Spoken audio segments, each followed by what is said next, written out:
Hello and welcome to the Sleepy Historian. Settle in now, your body sinking softly into the quiet comfort of your space. Feel the gentle weight of the blankets, the soft support beneath you. Allow your breath to deepen slowly, rhythmically, guiding you into a state of calm. With each exhale, release any lingering tension, any thoughts that cling to the edges of your awareness. You are here, now, ready to drift, as your mind begins to quiet. Imagine a time long past, a world vibrant with the hum of human endeavor and the stirrings of grand designs. Picture the early 19th century, a period when the very map of Europe seemed to shift and redraw itself with astonishing speed. This was an era of immense change, of new ideas blossoming, and of one towering figure whose ambition cast a long, captivating shadow across the continent. This figure, you sense, is Napoleon Bonaparte, a name that echoes with both triumph and profound challenge. Your journey tonight begins with this ambition, a powerful, almost tangible force that propelled a man and an empire across vast distances. Imagine it as a mighty river, beginning as a small, determined stream, gathering strength and volume with every twist and turn, until it becomes an unstoppable current. This river of ambition flows through the heart of France, swelling with victories, absorbing smaller tributaries of power and influence, until it threatens to overflow its banks and reshape the entire landscape. Feel the energy of this time, not as a frantic rush, but as a slow, deliberate gathering. You are not witnessing a chaotic storm, but rather the quiet, inexorable build-up of a monumental force. Think of a vast orchestra tuning its instruments, each section preparing for a grand, sweeping overture. The brass gleams, the strings hum, the percussion waits in hushed anticipation. This is the feeling of 1812, a year poised on the precipice of an extraordinary undertaking. Napoleon, you understand, stands at the very center of this orchestra, not merely as a conductor, but as the composer, the visionary. His ambition is not a fleeting wish, but a deeply ingrained belief in destiny, a conviction that his will could shape the world. He dreams of a unified Europe, perhaps even a global empire, all under the banner of his influence. This dream, this grand design, is the very air he breathes, the pulse that quickens his strategic mind as you breathe deeply. Imagine yourself standing on a high vantage point, overlooking a vast plain. Below you, stretching as far as the eye can see, is an army unlike any seen before. This is the Grand Army, a colossal force drawn from across Europe, French, German, Italian, Polish, Dutch, Swiss soldiers, all united under one command. It is a mosaic of nations, bound by a shared purpose, or perhaps by the compelling gravitational pull of Napoleon's vision. See the glint of bayonets in the morning light, 1,000 tiny stars reflecting the sun. Hear the distant, muffled sound of marching boots, a rhythmic beat that echoes the steady pulse of your own breath. This isn't a chaotic clamor, but a disciplined, almost hypnotic rhythm, a testament to the meticulous planning and unwavering belief that underpins this immense undertaking. You feel the sheer scale of it, a human tide preparing to flow eastward. This movement, this grand march, is driven by a specific purpose. Russia, a vast and enigmatic empire, stretches across the eastern horizon, seemingly boundless, a land of deep forests and endless steppes. For Napoleon, Russia represents the final piece in his European puzzle, a challenge to his continental system, a refusal to fully conform to his vision of a unified Europe. His ambition, that powerful river, now seeks to flow into these distant, untamed lands. Why Russia? You might wonder, as your thoughts gently wander. It is not merely about conquest, though that is certainly a part of the grand design. It is also about control, about ensuring that all of Europe adheres to his economic blockade against Great Britain, a nation he views as his ultimate rival. Russia's continued trade with Britain is a thorn in his side, a defiance that cannot be tolerated by a man who believes in absolute order. So, the stage is set. The curtain rises on this immense historical drama. You feel the weight of expectation, the silent hopes and fears of hundreds of thousands of men, all moving towards an unknown fate. Their uniforms, their equipment, their very presence speak of an almost unimaginable logistical effort. This is not just an army. It is a moving city, dependent on endless lines of supply, on meticulous organization, on the sheer force of will that drives it forward. As you continue to breathe, imagine the quiet determination in the eyes of these soldiers. Some are seasoned veterans, hardened by years of campaigning, their faces etched with the wisdom of past battles. Others are young conscripts, fresh from their homes, their minds filled with a mix of apprehension and the intoxicating promise of glory.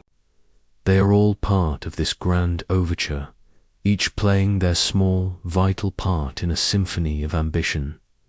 Consider the sheer scale of the journey ahead.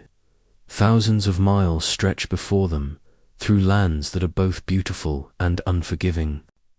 They will cross rivers, traverse forests, and march across plains that seem to have no end. The sun will beat down, the dust will rise, and the nights will grow cool. Yet, the momentum of the Grande Army is immense, a powerful engine fueled by the will of its leader. This initial phase, this grand overture, is characterized by a sense of unstoppable momentum.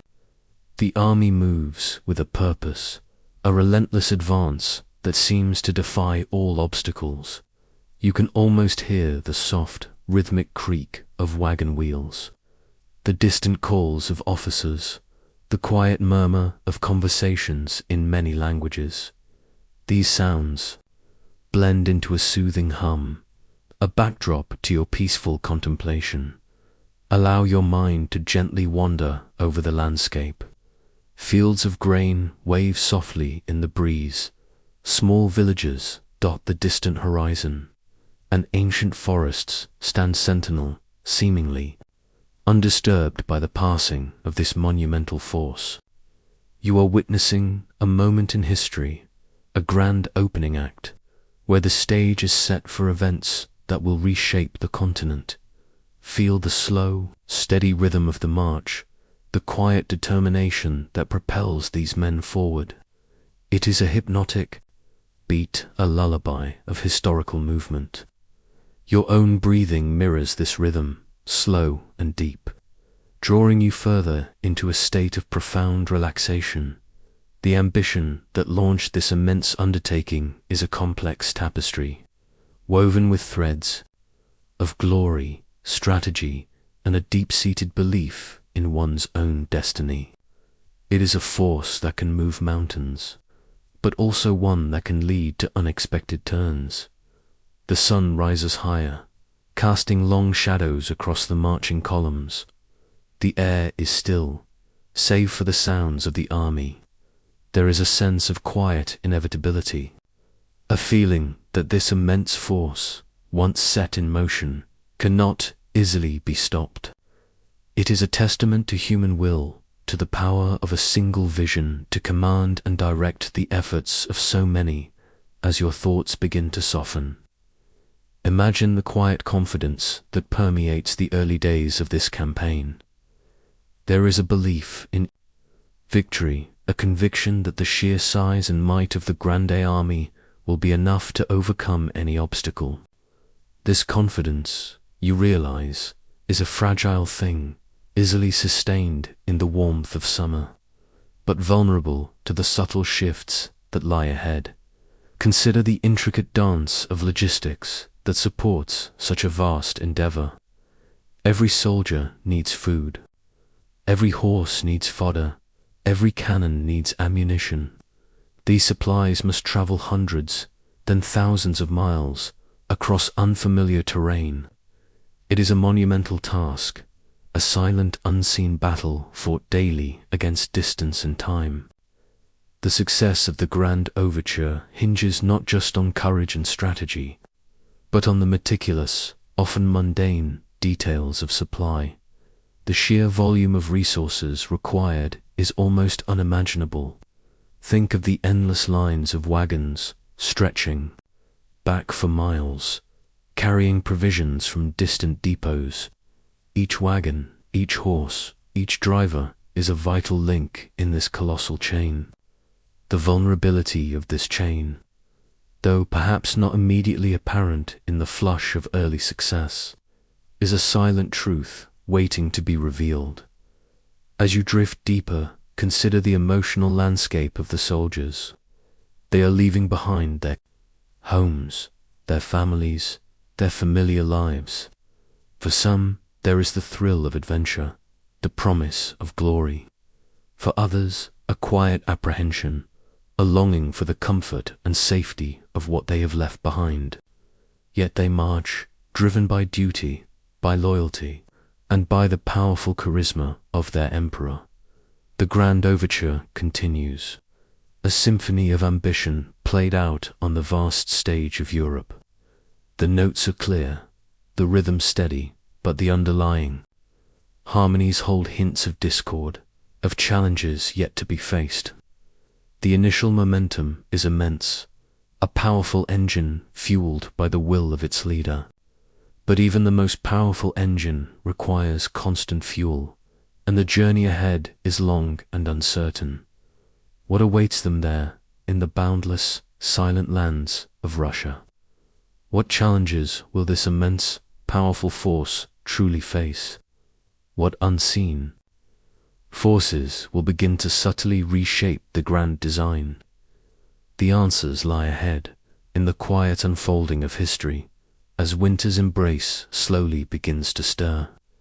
These thoughts gently accompany you as you sink deeper, deeper into the peaceful realm of sleep.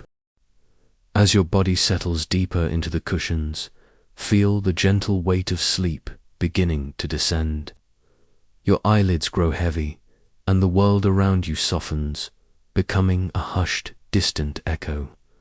Allow your mind to journey with me further eastward, into the silent, sprawling heart of Russia. Imagine now the vastness of the land itself. It is a canvas of immense proportions, stretching out endlessly beneath a sky that seems to touch every horizon. You are no longer observing a marching army from a distance.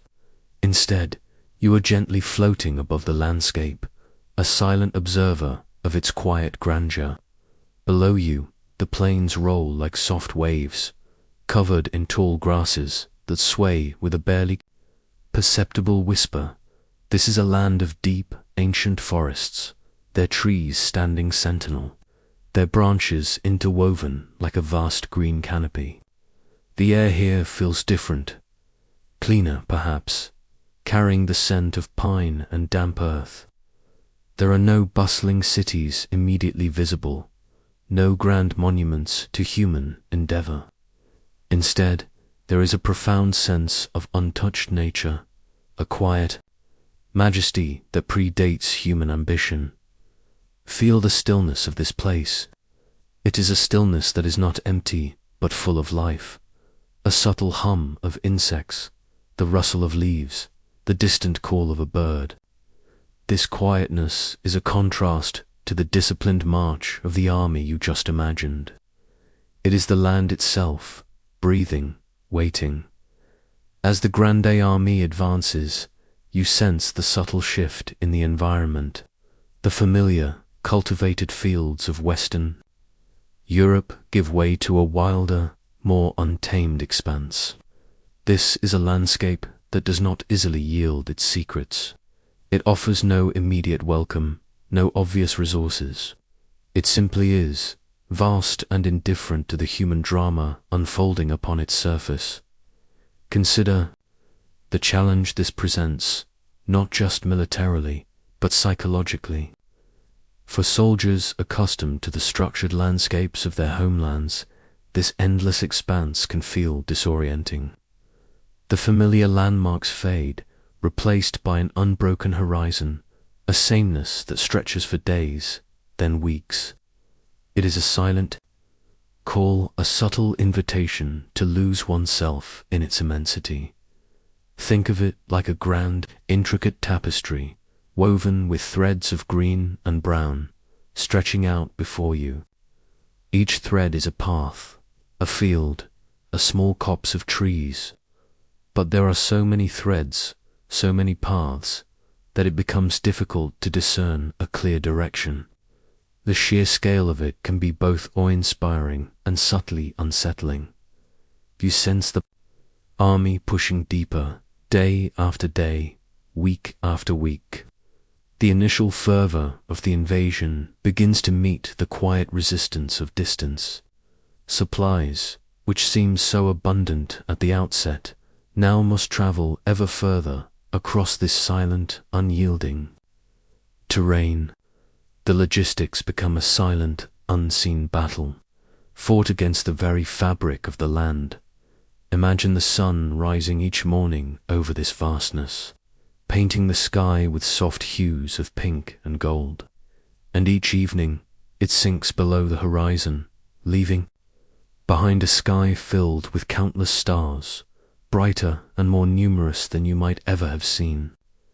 These celestial bodies, ancient and unchanging, silently observe the human drama below. The towns and villages they encounter are often small, their inhabitants having retreated, leaving behind empty homes and silent streets. This scorched earth policy, as it would come to be known, is not a grand, dramatic act, but a quiet, calculated withdrawal. It is the land itself, through its people, denying sustenance, refusing to be easily consumed. Feel the subtle frustration that begins to ripple through the ranks, not the frustration of battle, but the quiet, gnawing frustration of an enemy that refuses to stand and fight, that simply recedes into the boundless interior. It is like trying to grasp smoke. The harder you try, the more it slips through your fingers. This vastness, this silent call of distant lands, is a powerful, unseen adversary. It is not an army with cannons and bayonets, but the sheer scale of the environment, the distances that stretch the lines of communication and supply to their breaking point. It is the subtle, slow drain on resources, on morale, on the very spirit of the invading force. As you drift deeper into relaxation, picture the quiet determination of the Russian people, retreating further and further, drawing the Grande Army into the heart of their immense country. They understand their land, its rhythms, its harshness, its ability to consume. They are using its very nature as a weapon, silently, patiently.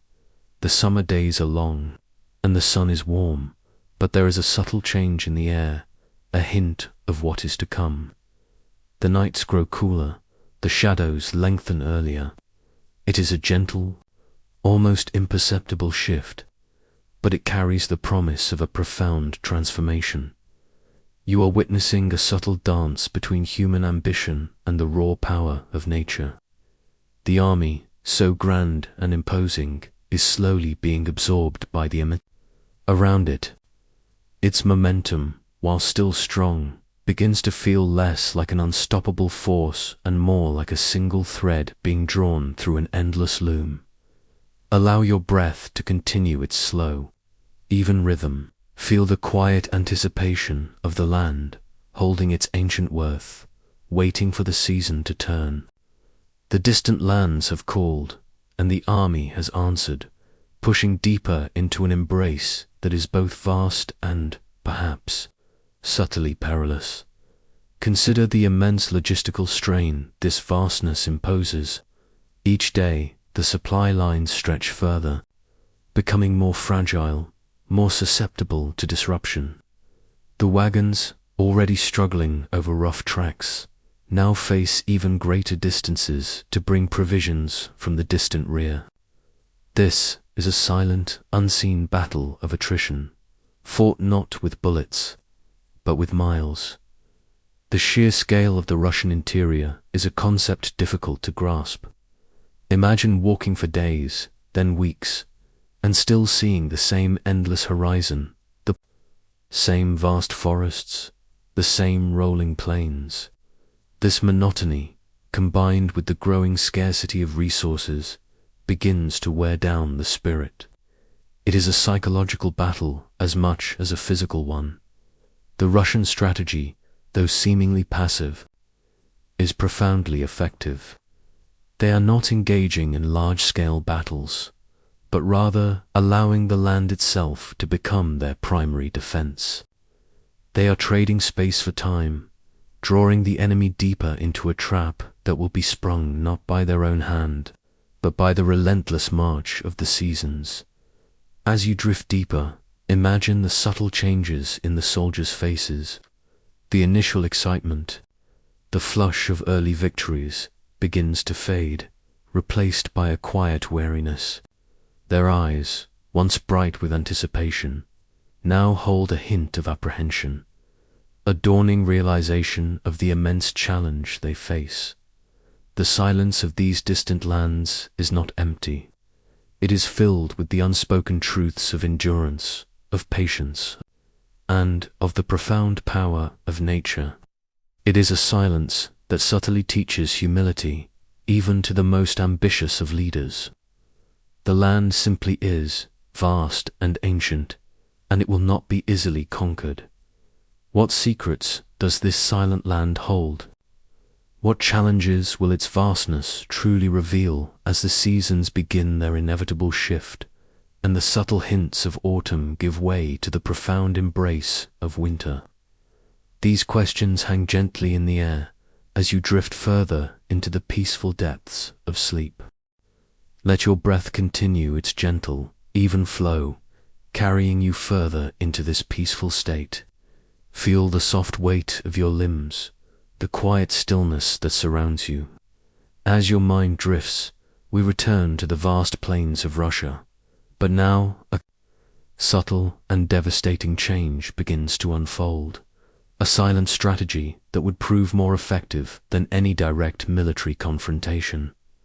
Imagine the Grande Armée continuing its relentless push eastward, a great river of humanity flowing across. The landscape. In the early days, you might have pictured fertile fields, small villages with bustling life, and the promise of sustenance. But as the army penetrates deeper into this boundless expanse, the scene subtly shifts, revealing a landscape that offers less and less. Picture fields of golden grain, ripe for harvest, stretching under the summer sun, promising bounty. Now, gently watch them fade. Not with a sudden, dramatic fire, not with a chaotic destruction, but with a quiet, almost melancholic disappearance. The villages they approach are empty, their doors ajar, their windows dark and silent, like abandoned husks. The wells, once brimming with cool, life-giving water, are now often dry or filled with debris, deliberately rendered unusable. The barns, meant to hold fodder for the thousands of horses, stand hollow and abandoned, their hay long since removed or burned. This is the whisper of the scorched earth. It is not a loud declaration of war, but a subtle, persistent act of denial. The Russian people, retreating before the advancing army, are leaving behind nothing of value, nothing that could sustain the invaders. They are not fighting with swords and cannons in these moments, but with absence, with emptiness. They are using the very land as their shield, their silent, unyielding weapon, turning their own homeland into a desolate trap. Feel the quiet resistance of the earth itself. It's as if the land is exhaling a long, slow sigh, drawing its resources back into itself, refusing to offer comfort or nourishment to the invading force. Think of it like a mirage, shimmering tantalizingly on the horizon, promising water and sustenance, only to vanish as you draw near, leaving only dry, dusty air. The promise of sustenance is always just beyond reach, always a little further away, leading to a constant, frustrating chase. This quiet, vanishing acts upon the army in profound ways. Imagine the horses, thousands upon thousands of them, there, powerful bodies needing vast amounts of forage to maintain their strength and pulling power. But the fields are empty, or the hay has been burned, or scattered beyond use. The horses grow weaker, their strength slowly ebbing away, like sand slipping through an hourglass, grain by grain. Without strong horses, the heavy cannons become harder to move, sinking into the softening ground. The supply wagons slow to a crawl, and the cavalry, once so swift and formidable, loses its edge, unable to pursue or scout effectively. And for the soldiers, the impact is equally profound. Picture them, weary from endless marching, their bodies aching, their minds filled with the simple, urgent need for food and rest. They arrive at a village they hoped would offer respite and provisions. Instead, they find only silence, empty hearths, and the lingering scent of smoke, a ghost of what once was. The expectation of finding food, of replenishing their stores, is met with a quiet, unsettling void, a repeated disappointment that wears down morale. It's like trying to drink from a river that constantly recedes, its waters always just out of reach, leaving you perpetually thirsty.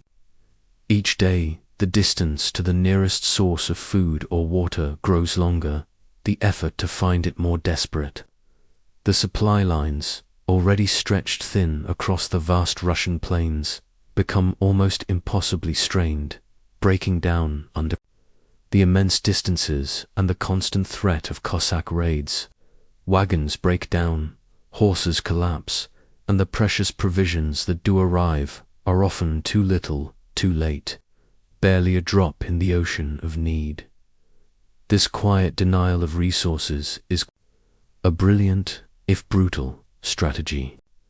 It doesn't require a direct confrontation, no grand battles or heroic charges, but rather a patient, persistent erosion of the enemy's strength. The land itself becomes an ally to the defenders, its vastness and its emptiness conspiring to exhaust and diminish the invaders, slowly bleeding them of their vitality. It is a war of logistics and endurance, fought against an invisible, yet omnipresent, foe. As you breathe, imagine the subtle shift in the soldier's morale, the initial confidence, the belief in swift victory, the certainty of their grand purpose, begins to fray at the edges. Not from the shock of battle, but from the quiet, relentless pressure of deprivation, from the constant low-level hunger and discomfort.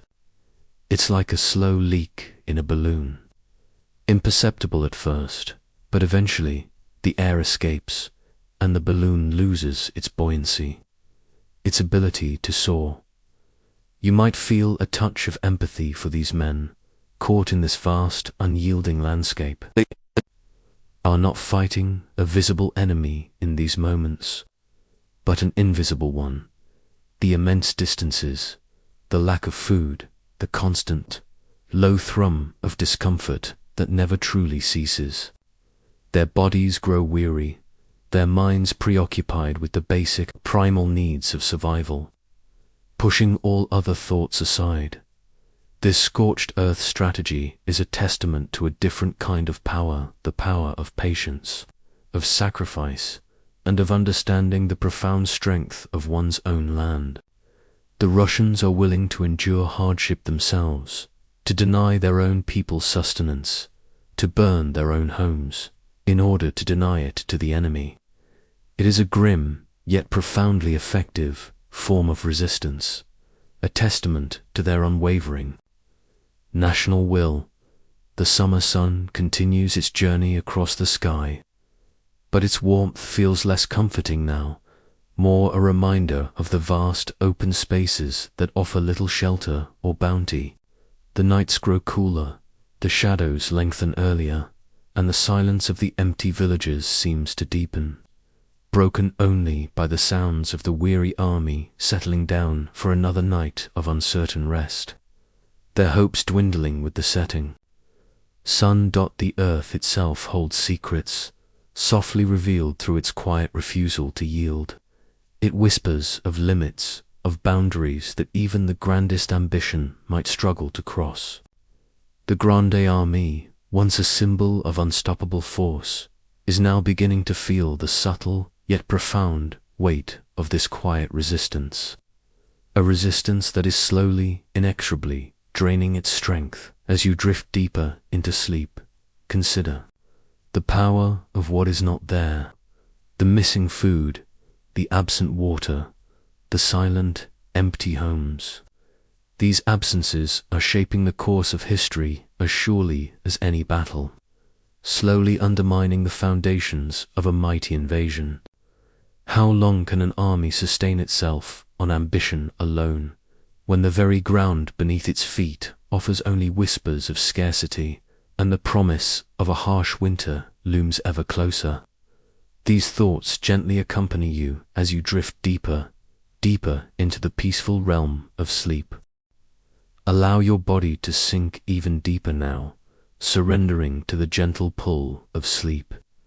Your breath is a soft, steady rhythm, a quiet anchor in the stillness that surrounds you. Let your mind, light and unburdened, float to a new scene, a pivotal moment in this unfolding historical tapestry, a place where the long drawn-out chase finally culminates in a direct, immense confrontation. After weeks of relentless marching, after the quiet, gnawing challenge of the scorched earth, the vast plains of Russia finally offered a different kind of encounter. Imagine a landscape, not of endless, empty fields, but one that begins to gather itself, to form subtle contours, gentle rises, and strategic depressions. This is the stage, you sense, for a confrontation. A moment when the two great forces, the advancing Grande Armée and the retreating Russian defenders, would finally meet in a direct, undeniable clash. This place, forever etched in history, is Borodino. Picture the dawn of September 7th, 1812. The air is cool, carrying the scent of damp earth and distant wood smoke, a crispness that hints at the coming autumn. A soft mist, like a silken veil, lies low over the fields, obscuring the full scale of what is about to unfold. But even through the mist, you can sense the immense presence of two vast armies, arrayed against each other, silent and waiting.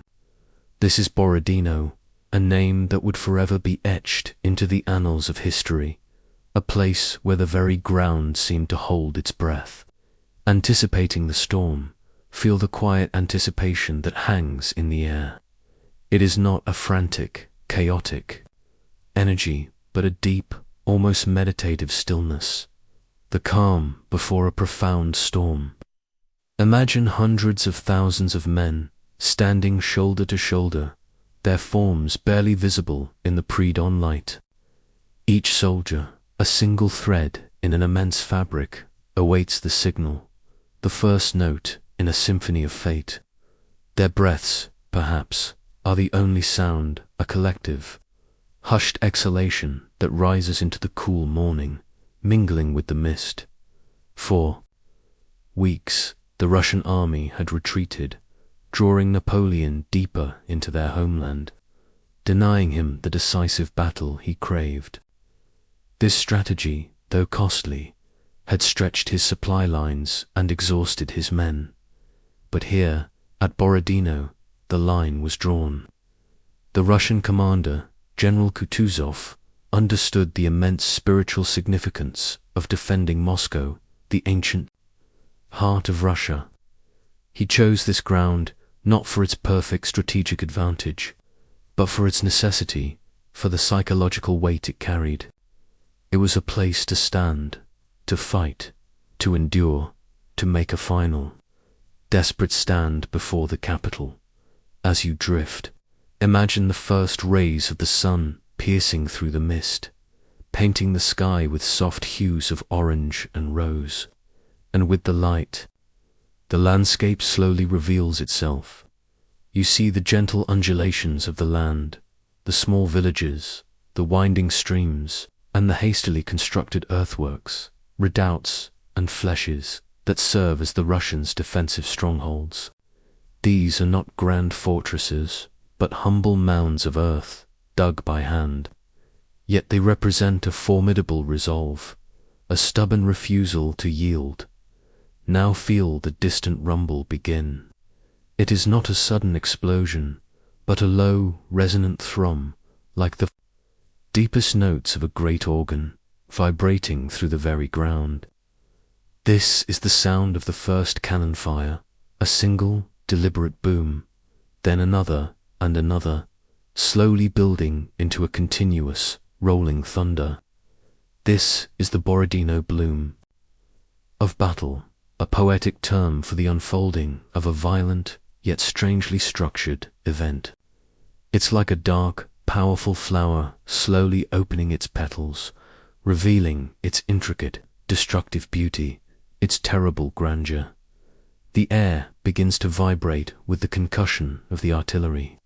Imagine the cannonballs arcing through the sky, not with a screech, but with a heavy, whistling sigh, before striking the earth with a dull, impactful thud. Each impact sends a tremor through the ground, a subtle vibration that you can almost feel beneath you, even as you lie in peaceful repose.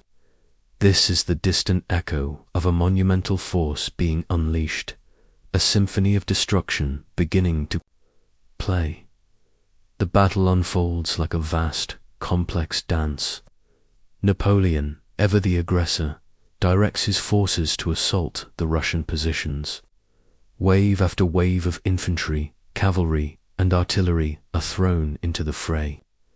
You might imagine the lines of soldiers moving forward with grim determination, their colorful uniforms a stark contrast against the green and brown of the fields. They move with a strange, almost dreamlike precision, a testament to their training and the unwavering command that guides them. A relentless push against an unyielding wall, but the Russian defense is equally resolute. They hold their ground, with a stubborn courage, absorbing the blows, returning fire with unwavering resolve. This is a battle of attrition, a test of endurance, where sheer will battles against overwhelming force. There is no swift victory here, no easy triumph. Every inch of ground is contested, every position fought over with desperate tenacity, a brutal, grinding struggle for supremacy. Feel the intensity of the struggle, not as a chaotic roar, but as a sustained, powerful hum. The sound of musketry, a continuous crackle like 1,000 twigs snapping underfoot, blends with the deeper boom of the cannons. It is a constant, overwhelming soundscape, yet, in your mind, it remains distant, a historical echo that does not disturb your peace, a backdrop to your quiet contemplation. Imagine the smoke, thick and acrid, beginning to rise from the battlefield, forming vast, swirling clouds that drift slowly across the landscape. It obscures the sun, turning the bright morning into a hazy, surreal twilight, a world shrouded in the fog of war. Through this veil of smoke, figures move, indistinct and ghostly, engaged in a struggle that transcends individual lives, a dance of life and death on a grand scale. This battle is a testament to human courage, to the ability of individuals to face overwhelming odds with unwavering resolve. You might picture a single soldier, standing firm amidst the chaos, his eyes fixed on the task at hand, his heart beating with a quiet, fierce determination. Or a group of men huddled together, supporting one another, their shared purpose a beacon in the swirling smoke, a testament to the power of camaraderie. The cavalry charges, a thunderous rumble of hooves, a flash of sabers in the smoky light. Imagine the ground trembling beneath their charge, the sheer power of these majestic animals carrying their riders into the heart of the conflict. But even these powerful charges meet a wall of resistance, a steadfast line of bayonets that refuses to break, a testament to the unyielding spirit of the defenders. This is a battle where the lines between victory and defeat become blurred. Both sides fight with incredible ferocity, pushing themselves to the absolute limits of human endurance. The ground becomes soaked, not just with rain, but with the profound cost of such a struggle, a silent witness to the immense sacrifice. Yet, even in this violence, there is a strange, terrible beauty in the sheer scale of human effort, the unwavering commitment to a cause, the raw power of collective will as the day wears on. The sun, a muted orb through the smoke, begins its slow descent. The sounds of battle, though still immense, begin to soften, becoming less a roar and more a weary sigh, a fading echo of the day's fury. The energy of the morning has been spent, replaced by a profound exhaustion that settles over the entire landscape, a heavy blanket of weariness. Consider the sheer human cost of such a day. Tens of thousands of lives are lost, wounded, or forever changed. The fields of Borodino, once peaceful, are now a testament to the brutal reality of war, a silent monument to sacrifice. Yet even in this tragedy, there is a quiet dignity in the courage displayed by both sides, a profound respect for the resilience of the human spirit. Napoleon, from his vantage point, watches the unfolding drama with a mixture of frustration and grim determination. He pushes his forces relentlessly, seeking that decisive blow, that moment of breakthrough that will shatter the Russian resistance. But the Russians, though battered and bruised, refuse to yield completely. They bend, but they do not break, their spirit unbroken. This battle, you realize, is not about a swift, elegant victory, but about a grinding, brutal test of will. It is a moment where the sheer force of Napoleon's ambition meets the unyielding resilience of the Russian spirit. Neither side truly wins in the traditional sense. Instead, both endure an immense, shared ordeal, a mutual exhaustion as the twilight deepens, and the last echoes of cannon fire fade into the distance. A profound silence descends upon Borodino. It is a silence heavy with the weight of what has transpired, a quiet testament to the sacrifices made. The smoke slowly dissipates, revealing a landscape forever altered.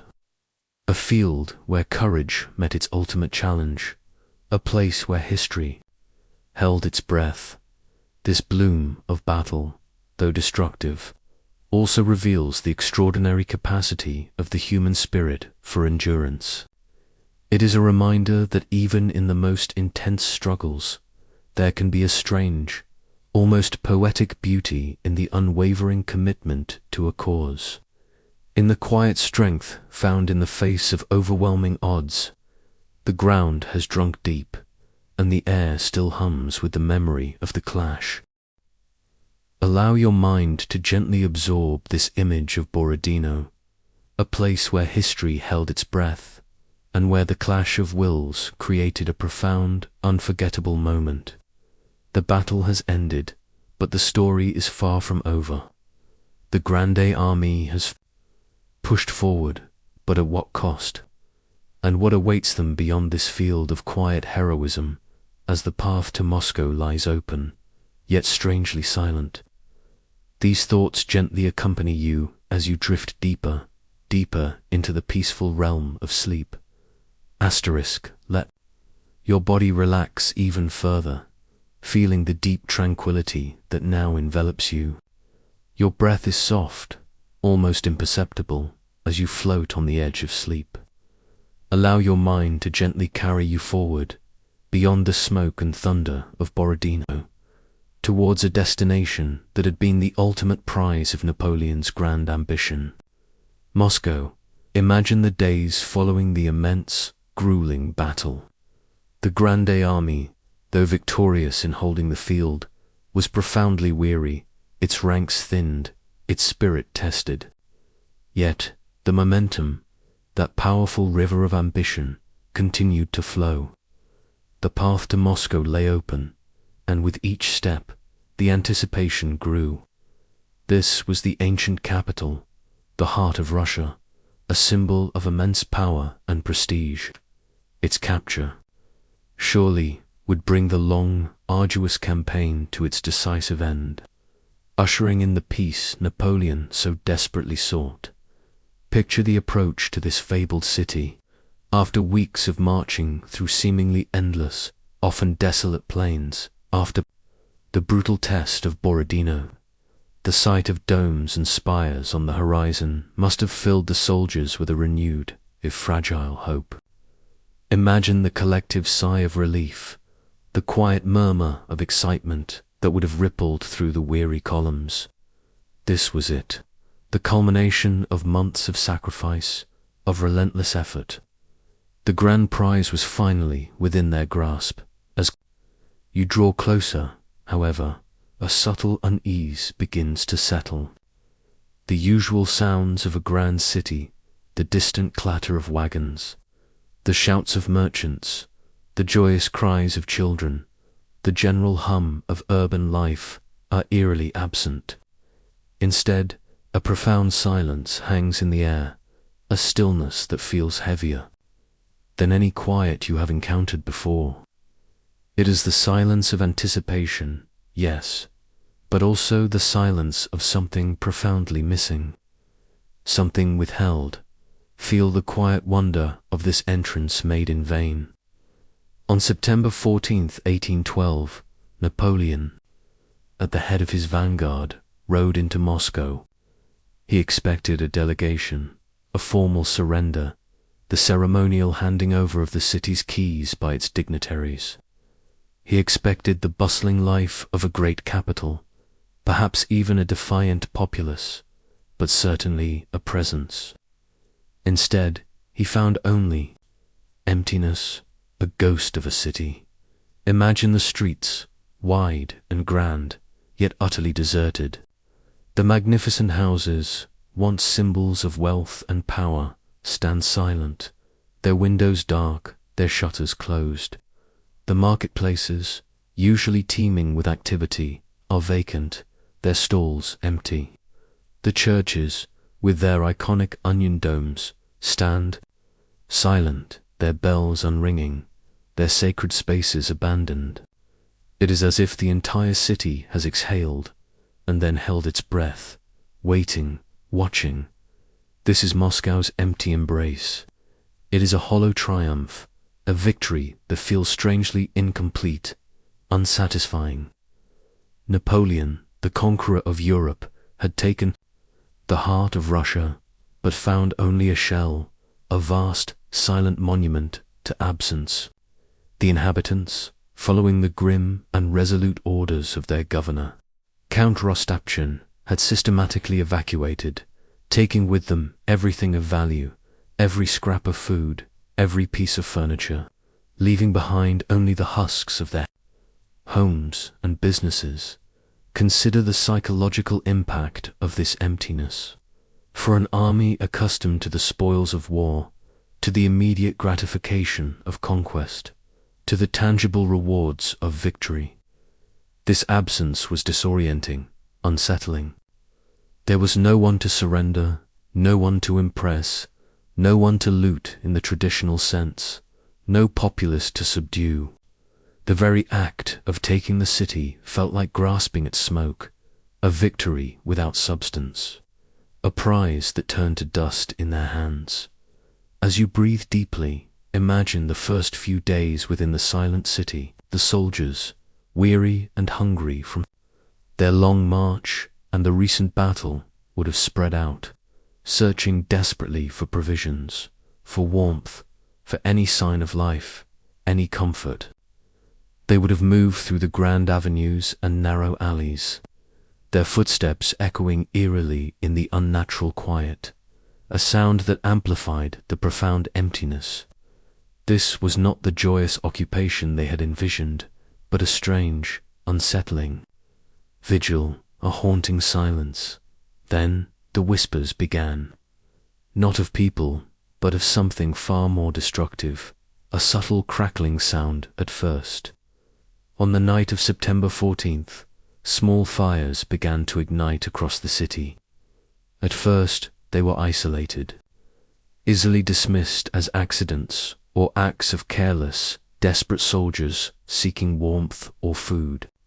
But then, more fires erupted, seemingly from nowhere, spreading with terrifying speed, fueled by the dry wooden structures. Picture the scene as the fires take hold.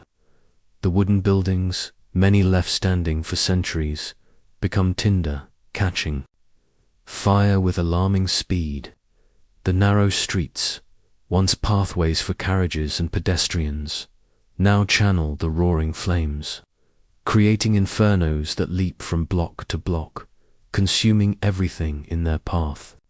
The smoke, thick and acrid, rises into the night sky, turning the moon into a blood-red orb, casting an apocalyptic glow over the ruined city. The quiet emptiness is replaced by the crackle and roar of a city consuming itself, a terrifying symphony of destruction. This was no accident. The fires of Moscow were a deliberate, desperate act of defiance by the retreating Russians. It was a sacrifice of their beloved capital, a final, devastating blow designed to deny the invaders comfort, shelter, and supplies. It was a scorched earth policing on a grand, terrifying scale, consuming not just fields and villages, but an entire ancient city, a profound act of self-immolation. Feel the heat of the distant flames, the oppressive weight of the smoke that would have choked the air. Imagine the desperate efforts of the French soldiers to fight the inferno, to save what little remained, to salvage any potential shelter or supplies. But the fires were too many, too widespread, fueled by the very structures they sought to protect. It was a battle against an invisible enemy, against the very elements, a battle they could not win. A losing fight against a self-inflicted wound. Napoleon himself was forced to evacuate the Kremlin, the ancient fortress at the heart of Moscow, as the flames drew dangerously close, threatening to engulf his command post. Imagine him, the emperor, standing on a hill overlooking his prize, watching it burn, a silent witness to the destruction of his hard-won victory.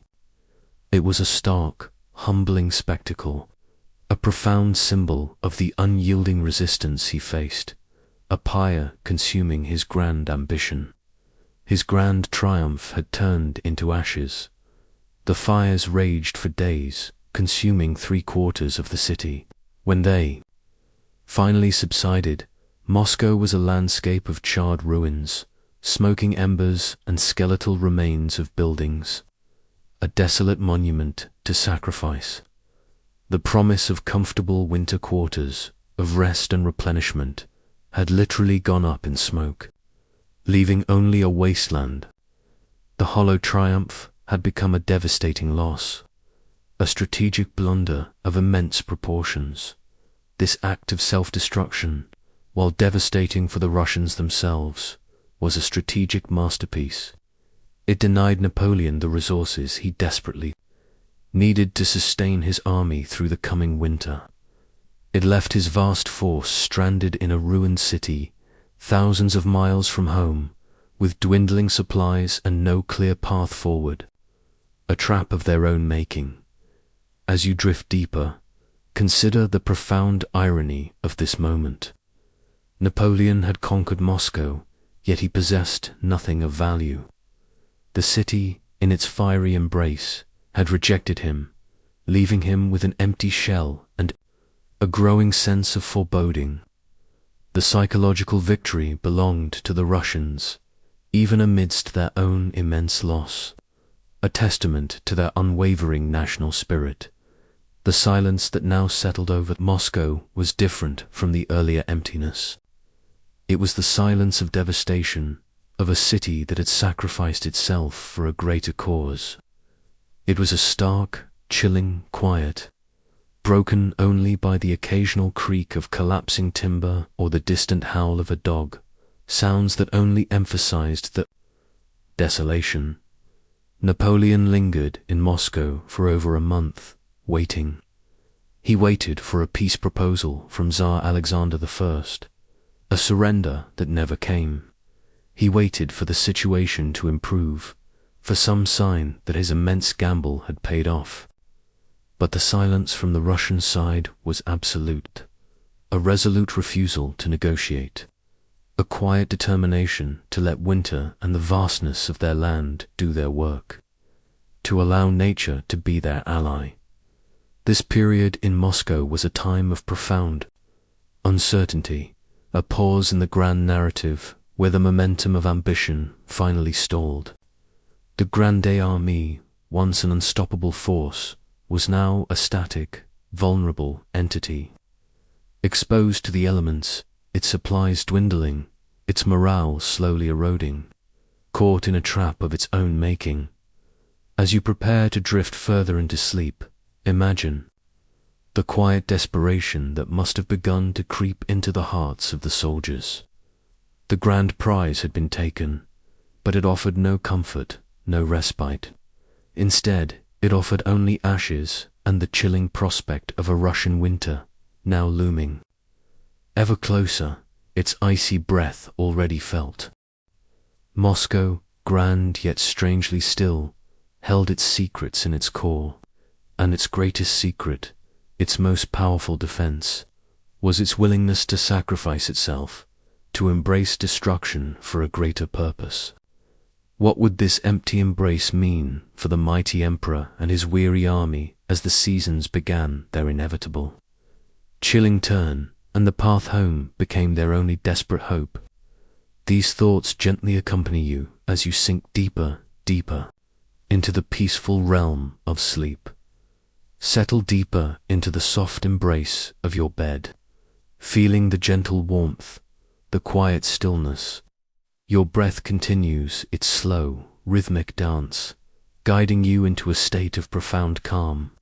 As your mind drifts, imagine a period of suspended animation, a quiet interlude after the fiery drama of Moscow. The city, now a landscape of charred ruins and smoking embers, holds the Grande Armée in a strange, unsettling stasis. A pause filled with unspoken tension. Imagine Napoleon, the emperor, within the walls of the Kremlin, the ancient fortress that miraculously survived the worst of the fires, standing as an island in a sea of destruction. He is surrounded by the symbols of Russian power, yet he is isolated, waiting. This waiting is not a restful pause, not a moment of strategic contemplation, but a period of intense, quiet tension, a battle against time itself. He expects a messenger, a plea for peace from Tsar Alexander I, a surrender that would legitimize his conquest. He believes that the fall of Moscow, the ancient heart of Russia, must surely break the Russian will, forcing them to capitulate. But the messenger never arrives. Only silence answers his unspoken demands. A profound and unnerving silence. Feel the subtle shift in the atmosphere within the occupied city. The initial shock of the fires has given way to a dull, persistent unease, a gnawing apprehension. The soldiers, once filled with the fervor of conquest, with dreams of glory and spoils, now find themselves in a ruined landscape. Thousands of miles from home, with winter slowly, inexorably approaching.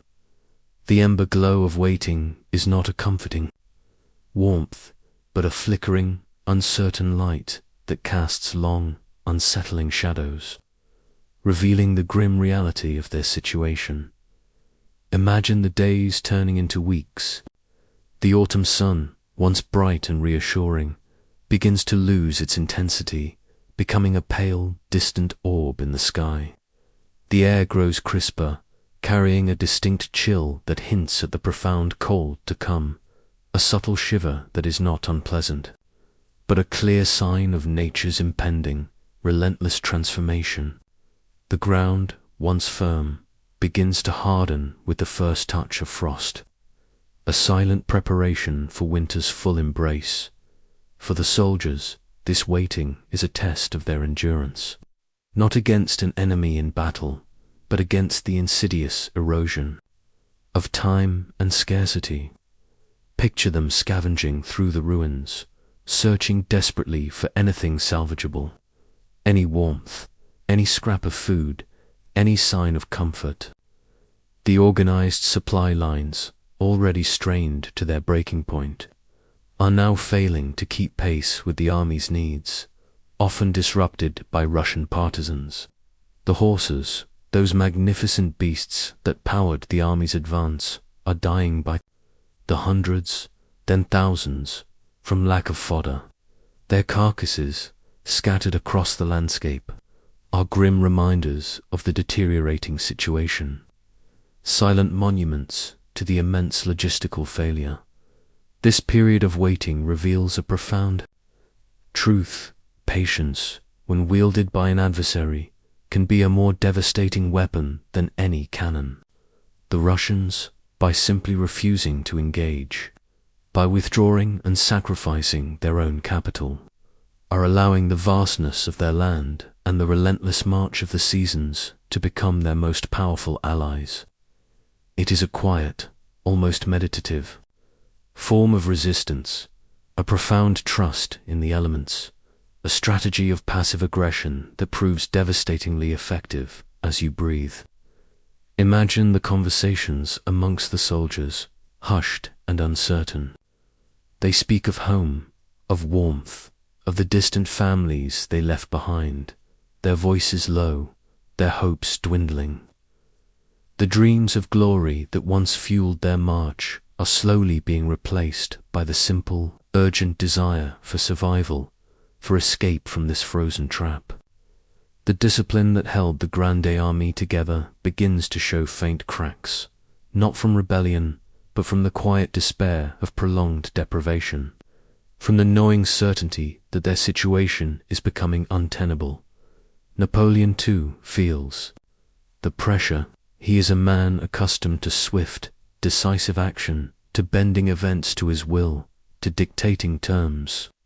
But here, in Moscow, he finds himself in a stalemate, a waiting game where time is clearly not on his side. He sends peace overtures to Alexander, but they are met with resolute silence, a chilling refusal to acknowledge his presence or his demands. Each day that passes is a victory for Russia, a slow, quiet defeat for the French, a silent erosion of their strength and morale. Consider the metaphor of a grand clock, ticking relentlessly. Each tick is a day, a week, a precious unit of time slipping away. And with each tick, the inevitable approach of winter becomes more pronounced, its icy breath growing colder, its presence more palpable. The leaves on the few remaining trees begin to turn, painting the landscape with hues of red and gold. A beautiful but poignant reminder of the fleeting warmth of time running out. The ember glow of waiting also illuminates the stark realities of the campaign. The grand strategic vision, the dream of continental dominance, begins to collide with the harsh, unforgiving realities of logistics and climate. The sheer distance from their bases, the vastness of the Russian interior, and the systematic denial of resources are slowly strangling the army, tightening a noose around its very existence. You might sense the growing anxiety in the air, a subtle tension that permeates every interaction, every shared glance. Officers worry about their men, men worry about their horses, and everyone worries about the dwindling stores, the constant hunger, the pervasive cold. The once mighty Grandi army is becoming a fragile entity, its strength slowly bleeding away, not in a dramatic battle, but in the quiet, relentless attrition of waiting, of simply being in this hostile environment. This prolonged pause forces introspection. For Napoleon, it is a rare moment where his usual rapid decision-making is stalled, where his genius for offensive warfare finds no outlet. He is weighing options, calculating risks, but the variables are increasingly against him. The weather, the vastness, the unyielding will of the Tsar, these are forces he cannot command or conquer with his usual brilliance, forces that defy his strategic mastery. Think of a great ship, once sailing swiftly with the wind, now becalmed in a vast, empty ocean.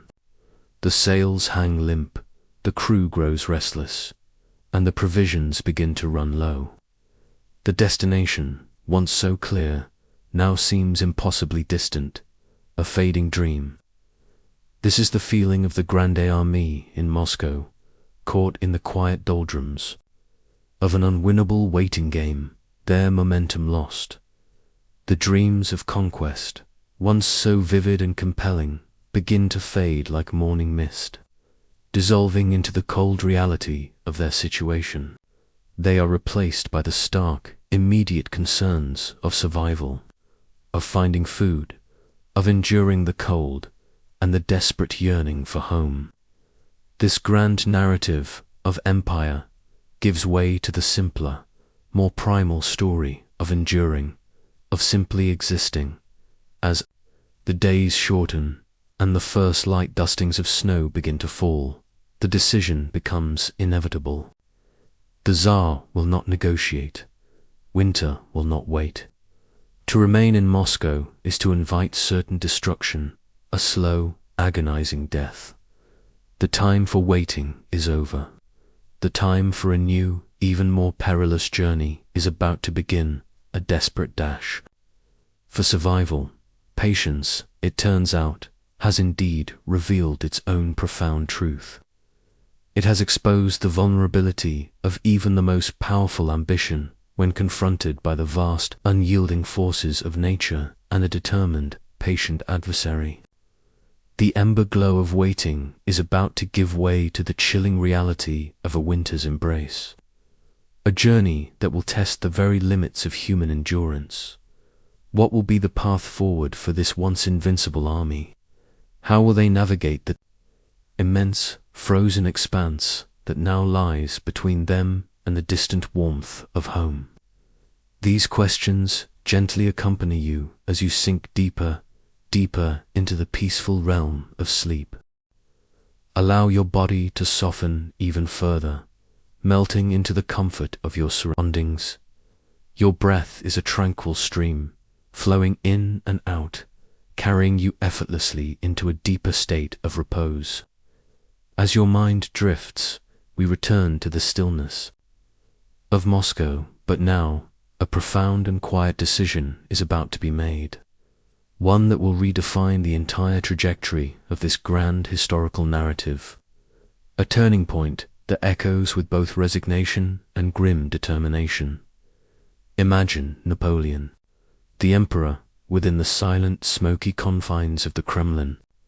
The weeks of waiting have stretched into a month, and the air, once filled with the faint hope of Russian surrender, is now heavy with the chill of an approaching, unforgiving winter. The Tsar has remained silent, unyielding, his refusal to negotiate.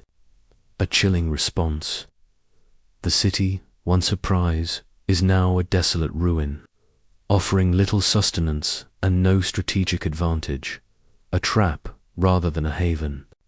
The grand illusions of a swift, decisive victory, of a triumphant peace treaty signed within the Kremlin's gilded halls, are gently, irrevocably fading, dissolving like mist in the morning sun. Feel the subtle shift in the air, a change not of wind or temperature, but of purpose, of direction. It is a moment of quiet pivot, a turning of the tide that is far more significant than any battle won or lost. The decision, though painful and humbling, becomes clear. The Grande Armée must leave Moscow. The invasion, in its original, ambitious form, is over. The new objective is survival, the long, arduous journey home, a desperate race against time and the elements. This decision is not announced with fanfare or trumpets, but with a quiet, almost melancholic acceptance of a harsh reality. Imagine the weight of it, settling upon Napoleon's shoulders, a burden heavier than any crown he has ever worn. He, who had always advanced, always conquered, always dictated terms, now faces the bitter necessity of retreat. It is a moment of profound introspection, a quiet acknowledgement that even the most formidable will can be humbled by the vastness of nature and the unwavering resolve of an adversary. As you breathe deeply, picture the preparations for departure. This is not the joyous, disciplined march of an army advancing towards glory, filled with the promise of victory. Instead, there is a somber, almost desperate undertone. The soldiers, though weary and demoralized, begin to pack what little they have, their movements perhaps a little slower, their faces etched with a quiet apprehension, a dawning realization of the immense challenge ahead. They are leaving behind the ashes of their victory and stepping into the unknown expanse of the Russian autumn. Soon to be winter. The date is October 19th, 1812. The sun, though still present, feels weaker, its warmth fleeting, offering little comfort. There is a crispness in the air, a scent of damp leaves and impending cold, a clear signal of the season's turning. Imagine the long columns of men and wagons slowly beginning to move out of the ruined city, not eastward, towards further conquest, but southwestward, hoping to find a new, less devastated route back to their supply bases. This is the quiet pivot, the redefinition of their path, a desperate gamble for survival. Feel the profound psychological impact of this turning. For an army that had known almost nothing but victory under Napoleon, retreat is a bitter pill to swallow. It is an admission of failure, a shattering of the illusion of invincibility that had sustained them for so long. Yet, in this moment of vulnerability, there is also a strange, quiet dignity in the act of choosing survival, of facing the harsh truth, of accepting the limits of their power. Think of it like a mighty river that has flowed relentlessly in one direction, its current strong and unwavering, only to encounter an insurmountable barrier, a vast, unyielding mountain range. Instead of crashing against it endlessly, the river, with quiet wisdom, begins to seek a new course, flowing around the obstacle, adapting to the landscape, finding a different path. This is the Grande Armée now, no longer pushing forward, but, gently yet firmly, redirecting its immense current, seeking a way out of the trap, The initial days of the retreat are still within the relatively mild embrace of autumn. The roads, though worn and difficult, are not yet frozen solid. The fields, though mostly scavenged, still offer some meager resources, a few forgotten roots or scattered grains. But the shadow of winter looms large, a silent, ever-present threat, growing longer with each passing day.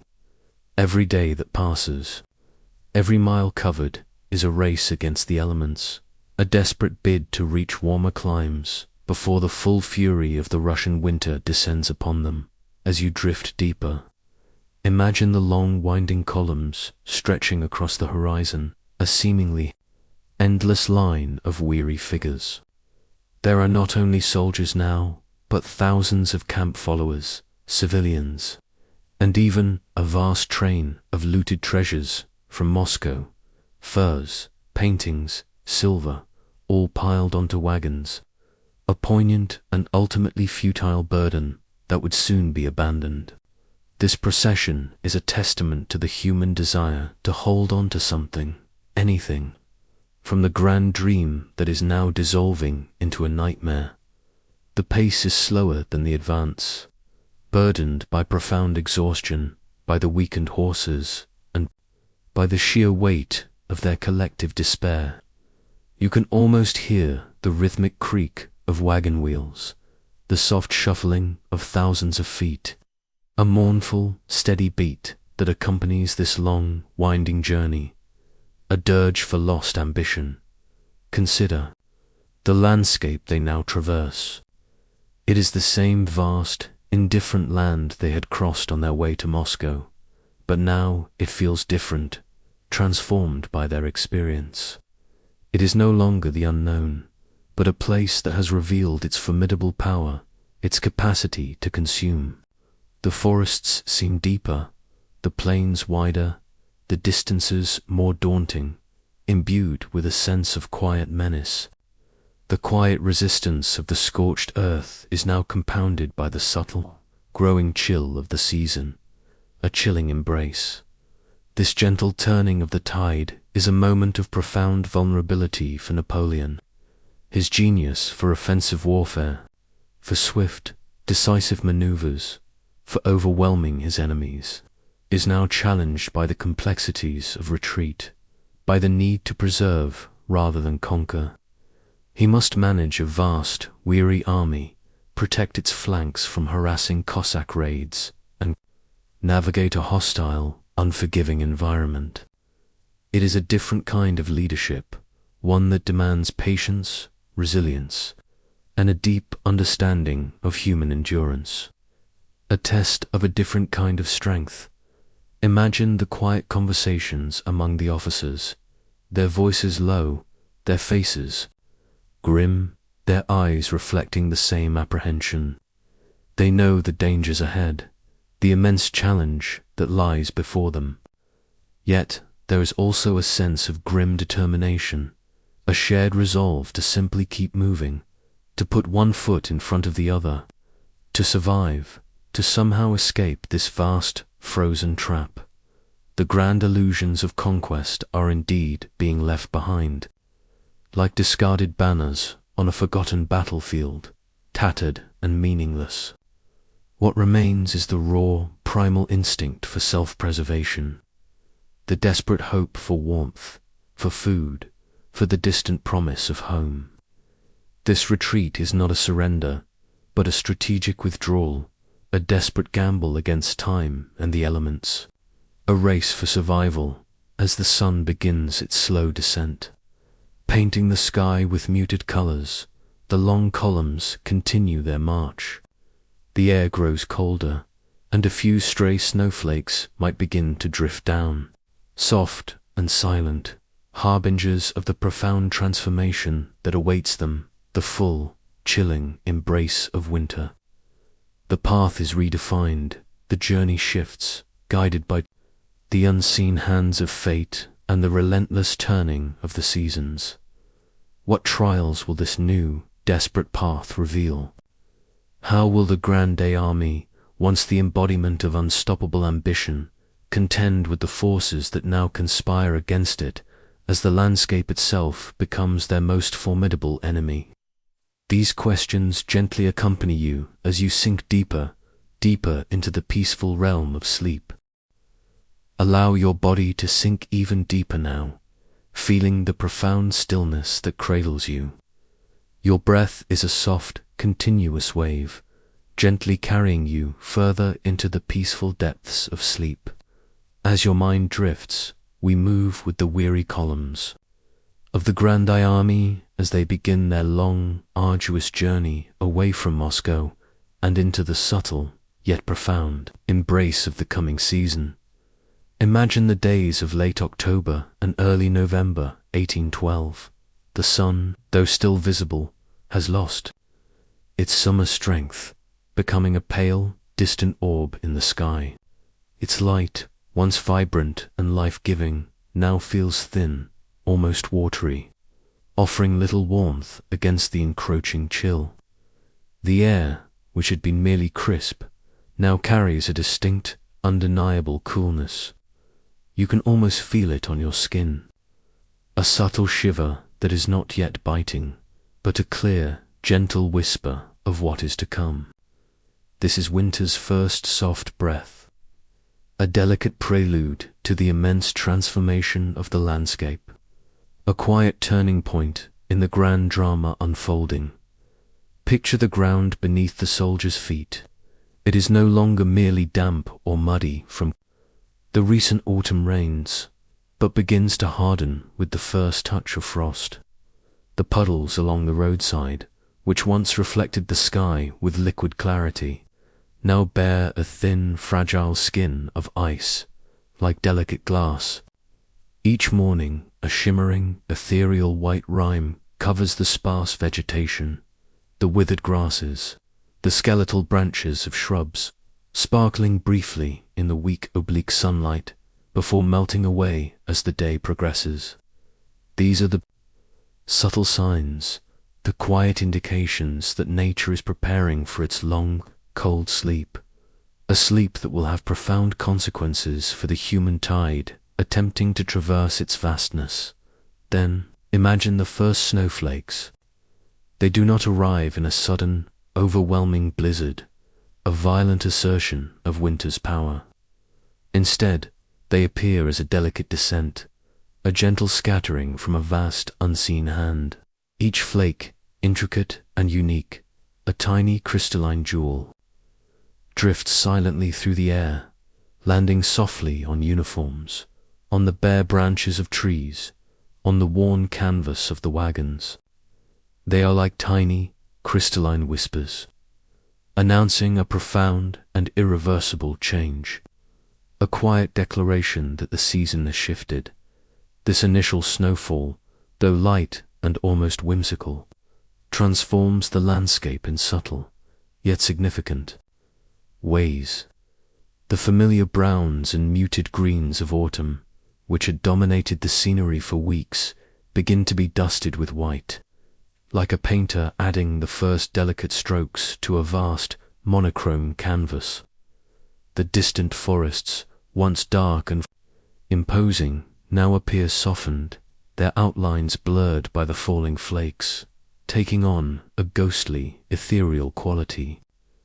It is a beautiful, almost ethereal sight, a fleeting moment of serene beauty. Yet it carries a profound sense of foreboding for those who must endure it. For whom this beauty is a harbinger of immense hardship, feel the quiet apprehension that begins to settle over the Grande Armée. It is not a sudden panic, not yet, but a deep, unspoken understanding of the challenge that lies ahead. They are thousands of miles from their homes, their supplies dwindling with each passing day, their horses weakening from lack of fodder and the relentless march. And now, the very elements are beginning to turn against them. Winter, the silent, implacable enemy, is slowly but surely making its presence known, its cold breath a constant reminder of their vulnerability. Think of it like a vast slow-motion ballet. The dancers are the snowflakes, swirling and descending with graceful precision, each one a tiny, perfect form. The stage is the endless Russian plain, stretching out in every direction, seemingly without end. And the audience, the weary soldiers, watch with a mixture of quiet awe at nature's beauty and a growing dread at its implications. They know that this beauty is also a harbinger of immense hardship, a prelude to a struggle for survival against forces far greater than any human army. The roads, already difficult from the constant passage of thousands of men and wagons, become slick with the first ice. The wheels of the heavy artillery pieces and the cumbersome supply wagons begin to struggle, their progress slowing even further, each turn of the wheel a testament to the increasing effort required. The horses, already weakened by chronic lack of fodder and the immense distances covered, find their footing precarious on the icy surfaces, their breath steaming in the increasingly cold air like ghostly plumes. Every step becomes a greater effort, every mile a harder-won victory against the elements, a slow, grinding battle of attrition. As you drift deeper into relaxation, imagine the soldiers pulling their thin, worn cloaks tighter around their bodies, their hands instinctively seeking warmth, rubbing them together in a futile attempt to generate heat. They huddle closer around the meager campfires at night, their faces illuminated by the flickering flames, their eyes reflecting the quiet anxiety that lingers beneath the surface. A shared understanding of their precarious situation, the collective experience of the cold, the shared understanding of their vulnerability, creates a silent, desperate bond between them, a camaraderie born of shared suffering.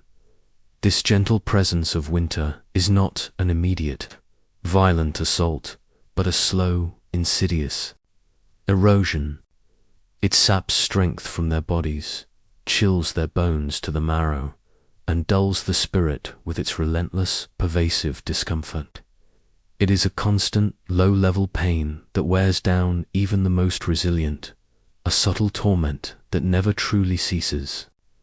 The cold penetrates thin clothing, seeps into worn boots, and makes every movement an effort, every breath a sharp reminder of the plummeting temperatures. Consider the simple act of breathing in this increasingly cold air. It feels sharp, invigorating. At first, a bracing shock to the lungs, but soon it begins to sting, to burn, a constant reminder of the plummeting temperatures, a subtle pain with every inhale. The water they drink, when they can find it, is icy, and the food they consume, when they can forage or receive it, offers little warmth against the pervasive chill that permeates their very beings. The landscape itself seems to shrink, to draw inward, as if bracing for the full force of the season. The vastness that once seemed merely distant now feels immense and isolating, a formidable barrier between them and the distant warmth of home. The trees stand bare, stripped of their protective leaves, their branches reaching like skeletal fingers towards the grey, often overcast sky, a haunting silhouette against the pale light. The world is becoming starker, simpler, more unforgiving, shedding all pretense of comfort. Napoleon, ever the brilliant strategist, understands the profound danger of this shift. He knows that his greatest enemy is no longer the Russian army, which continues to harass his flanks with swift, elusive raids, but the Russian winter itself. He urges his men forward, pushing them to hasten their retreat, to reach warmer territories, to cross the vast distances before the full fury of the Russian winter descends upon them. But the sheer scale of the army, its profound exhaustion, and the deteriorating road conditions make rapid progress almost impossible. It is a desperate race against time, a battle against an opponent that cannot be outmaneuvered or defeated by conventional means. Imagine the quiet determination in the faces of those who continue to march, their eyes fixed on the distant, unseen horizon, their minds focused on the simple, primal act of putting one foot in front of the other. They are battling not just the cold, but the insidious whispers of despair, the temptation to simply give up, to lie down in the snow and succumb to the inevitable. Yet, they push on, driven by a flicker of hope, a desperate will to survive. This is nature's embrace beginning its slow unfolds. It is a powerful, indifferent force that operates on its own timeline, heedless of human ambition or military strategy. It is a reminder of the profound power of the natural world, and how even the mightiest armies can be humbled, broken, and ultimately consumed by its quiet, relentless strength. The grand plans of men, the clash of empires, all seem insignificant against the vast, cold indifference of the earth. As the days grow shorter and the hours of darkness lengthen, the subtle coolness deepens into a pervasive, bone-chilling cold. The delicate snowflakes become more frequent, more persistent, beginning to accumulate on the ground, forming a soft, white blanket that will soon grow thick and deep, burying the landscape under its unforgiving weight. The first breath of winter has been drawn, and its full, chilling exhalation is yet to come. What will this deepening cold bring? How will the Grande Armée endure the full force of winter's embrace, as the landscape transforms into a frozen, unforgiving wilderness, a vast, white tomb? These questions gently accompany you as you sink deeper, deeper into the peaceful realm of sleep, leaving the chilling whispers of winter's first breath behind. Allow yourself to drift further, deeper into the comforting embrace of sleep. Your body feels light, unburdened, and your breath continues its gentle, steady rhythm, a soothing anchor in the stillness that surrounds you.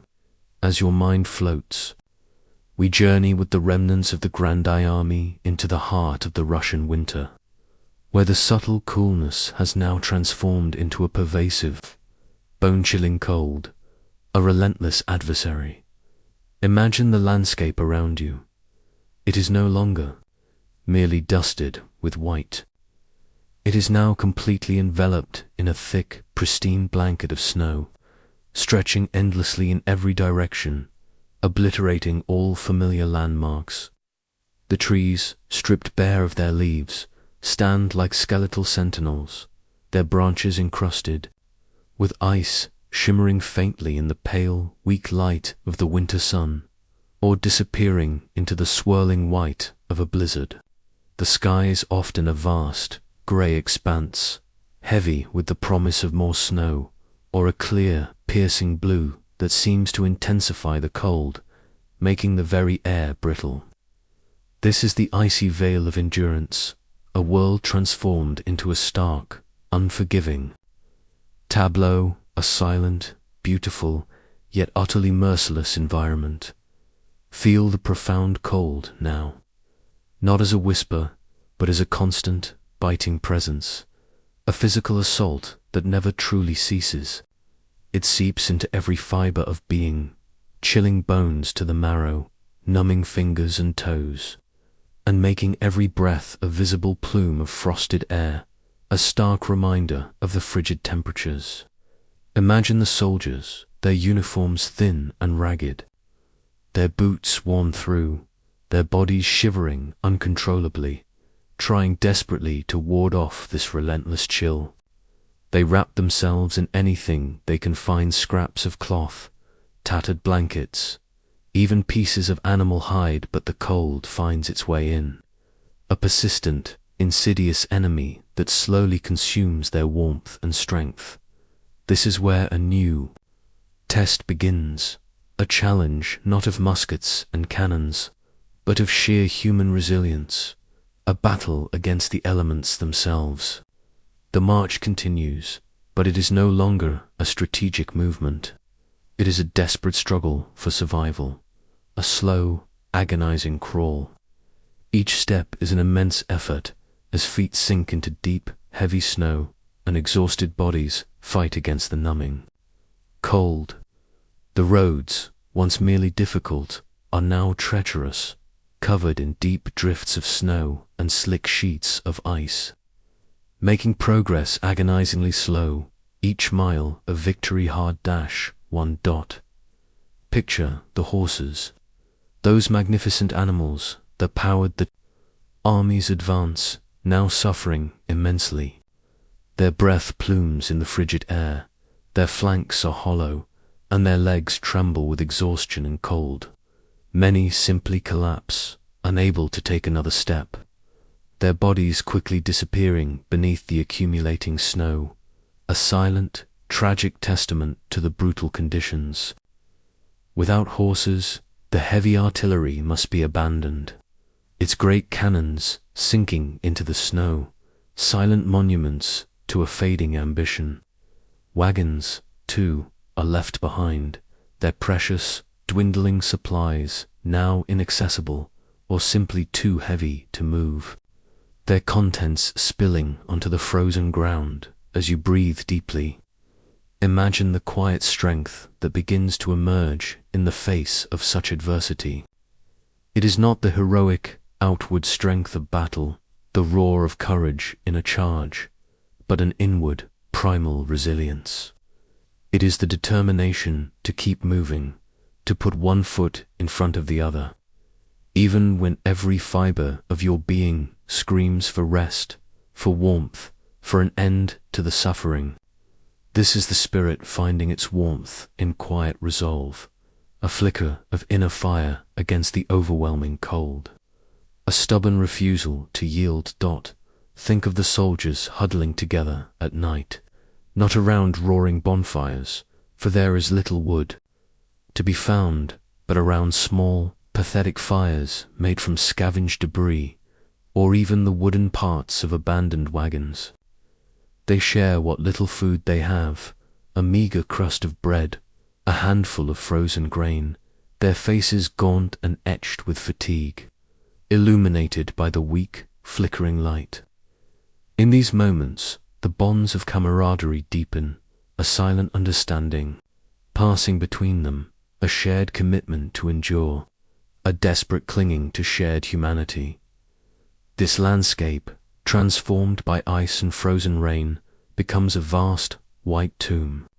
The snow falls relentlessly, sometimes in gentle, continuous flakes that seem to fall forever, sometimes in blinding blizzards that whip across the plains with furious intensity, erasing all sense of direction and burying everything in their path. The wind howls, a mournful, chilling lament that seems to carry the very essence of despair. A constant, mournful companion, feel the profound isolation that such a landscape can impose. The vastness, once merely distant, now feels utterly boundless and hostile, a desolate emptiness. There are no friendly faces, no welcoming villagers, only the endless white and the relentless cold. The world shrinks to the immediate vicinity, to the next step, to the desperate search for shelter, for warmth, for a moment of respite, for anything that might offer a flicker of hope. The concept of time itself seems to warp. Days blend into nights, marked only by the rising and setting of a pale, indifferent sun, or the endless hours of darkness. The focus narrows to the most basic needs, survival. Hunger becomes a constant companion, a dull ache that never truly subsides, annoying. Emptiness. Thirst, too, is a persistent torment, as water sources freeze, and the only liquid available is often melted snow, which offers little warmth or sustenance, and can even lower core body temperature. As you drift deeper into relaxation, consider the sheer mental fortitude required to endure such conditions. The mind, like the body, is under constant assault. Despair is a tempting whisper, a soft invitation to simply lie down in the snow and find an end to the suffering, to succumb to the peaceful oblivion of the cold. But for many, the instinct to survive, the memory of home, the silent bond with their comrades pushes them forward, a desperate will to live. Napoleon, once the embodiment of control, the master of his destiny, now finds himself battling forces beyond his command, beyond his strategic genius.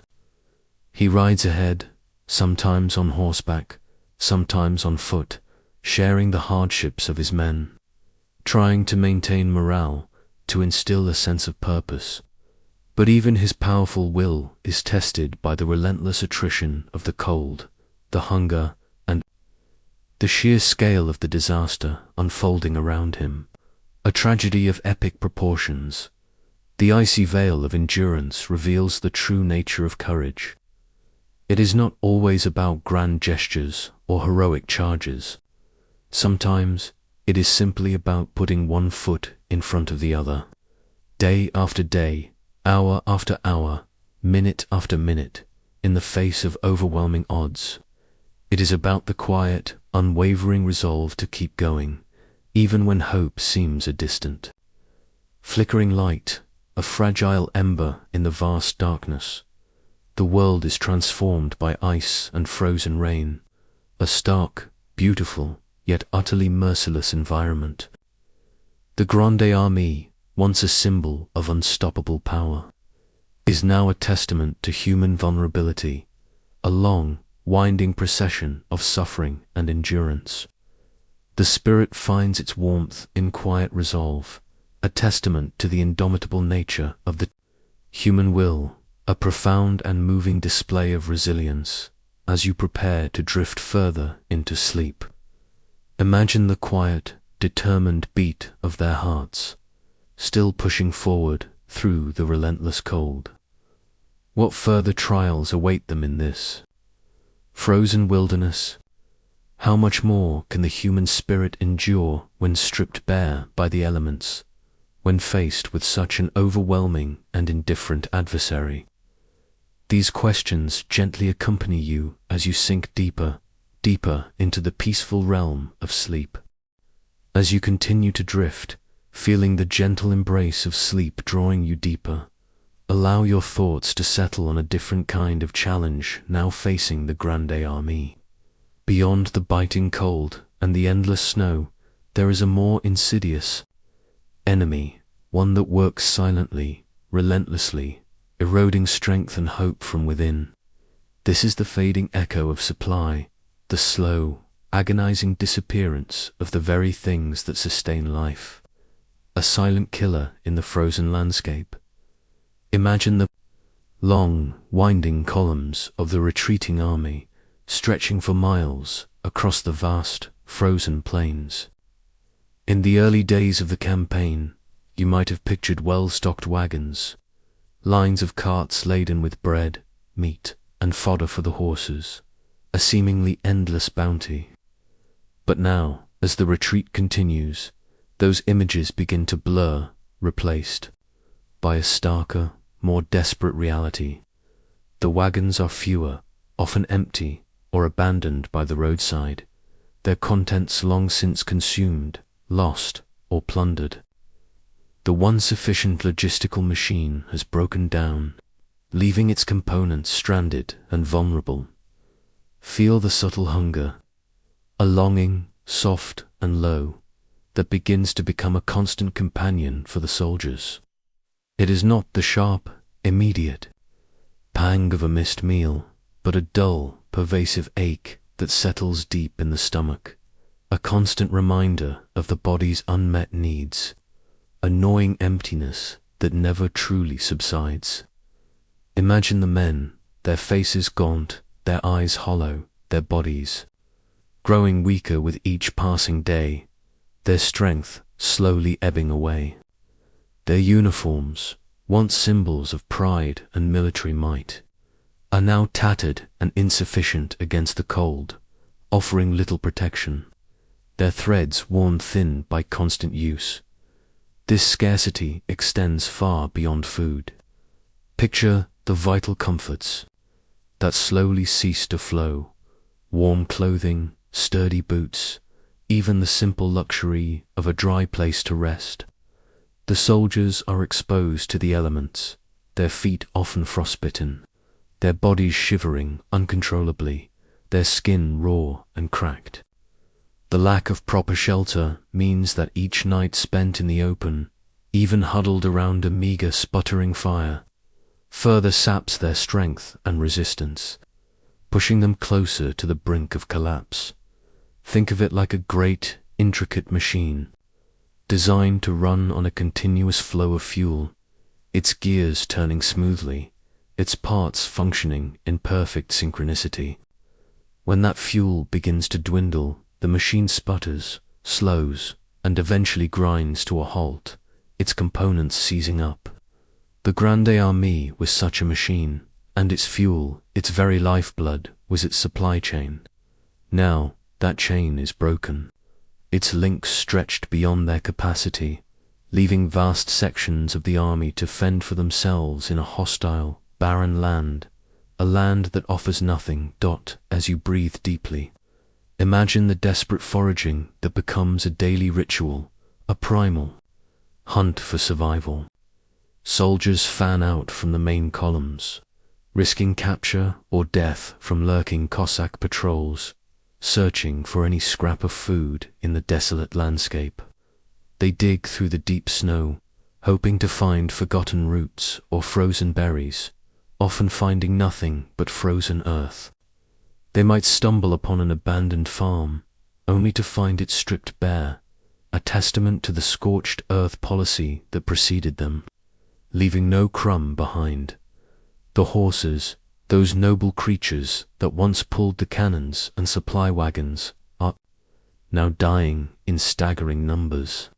Without fodder, their strength rapidly diminishes, their powerful muscles wasting away. Imagine their skeletal forms, their labored breathing, their final, quiet collapses into the snow, their bodies quickly disappearing beneath the accumulating white, a silent, tragic testament to the brutal conditions.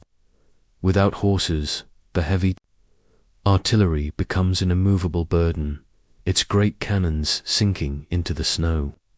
Silent monuments to a fading ambition, abandoned to the elements. Wagons, essential for carrying supplies, are left behind, their precious, dwindling contents spilling onto the frozen ground, a desperate, heartbreaking waste. This quiet absence of vital comforts teaches harsh lessons, deep and true. It reveals the profound dependence of even the greatest military force on the most basic necessities of life, on the simple act of being fed and sheltered. Napoleon, who had mastered the art of moving vast armies with unprecedented speed and efficiency, now faced a logistical nightmare on an unprecedented scale. The distances were simply too great, the resources too scarce, and the winter too relentless. Too powerful to be overcome by sheer will alone.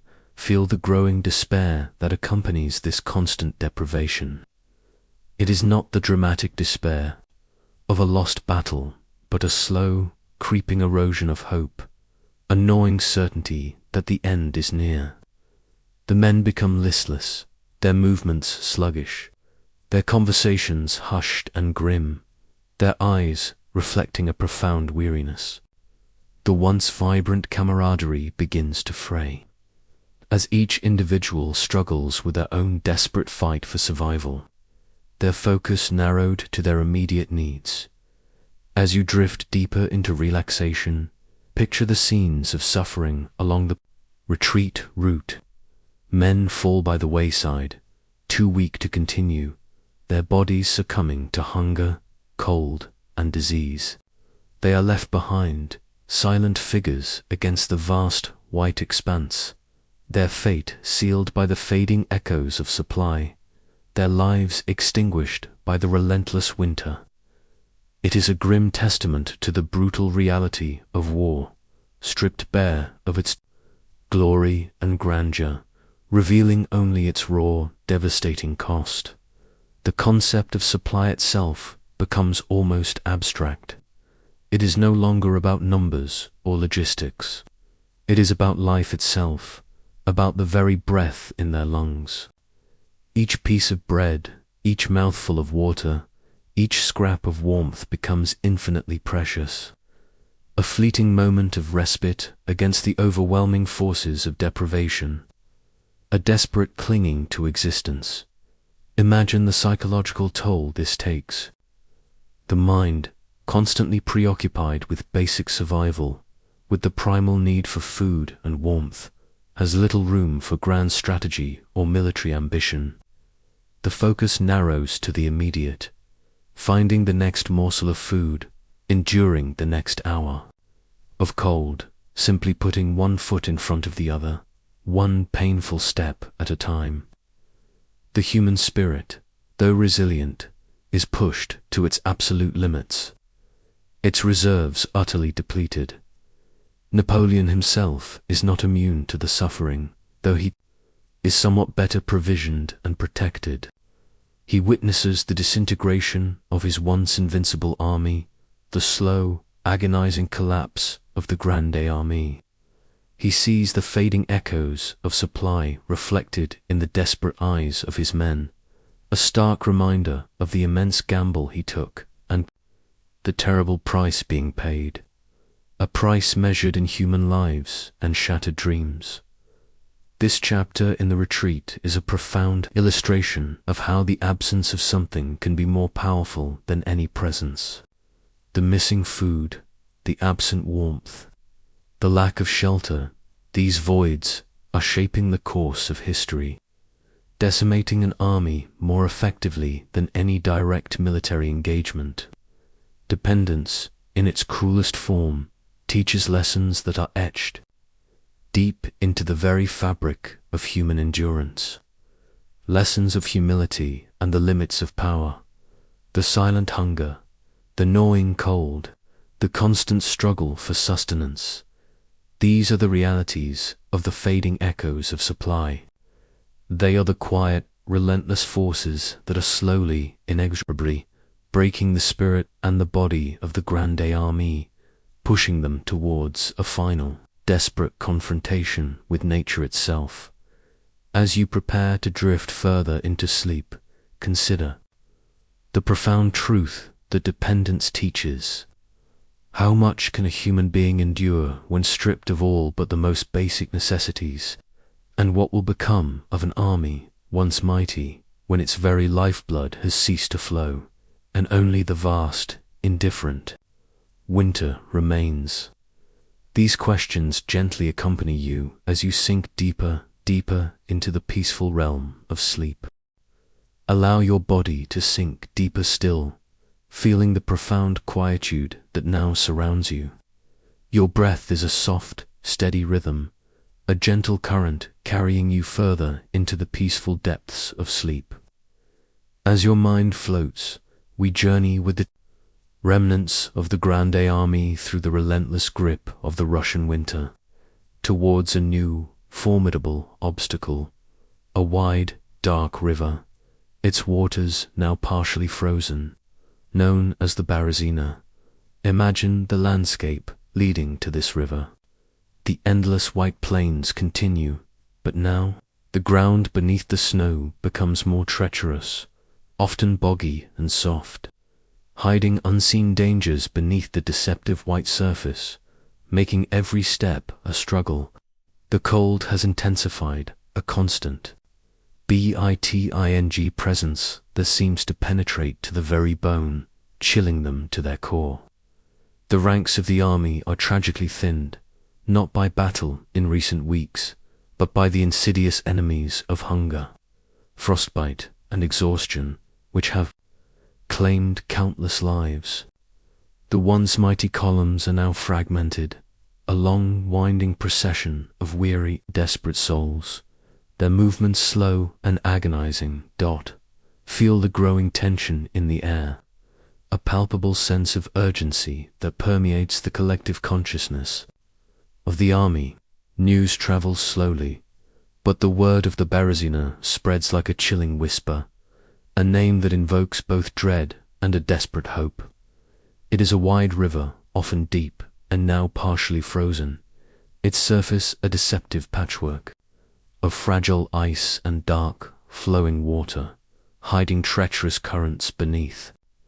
Ahead of them, the river presents a terrifying barrier, a final, immense challenge between them and any hope of safety.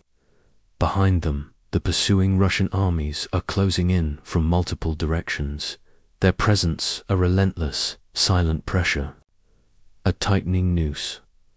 Picture the approach to the river on November 25, 1812.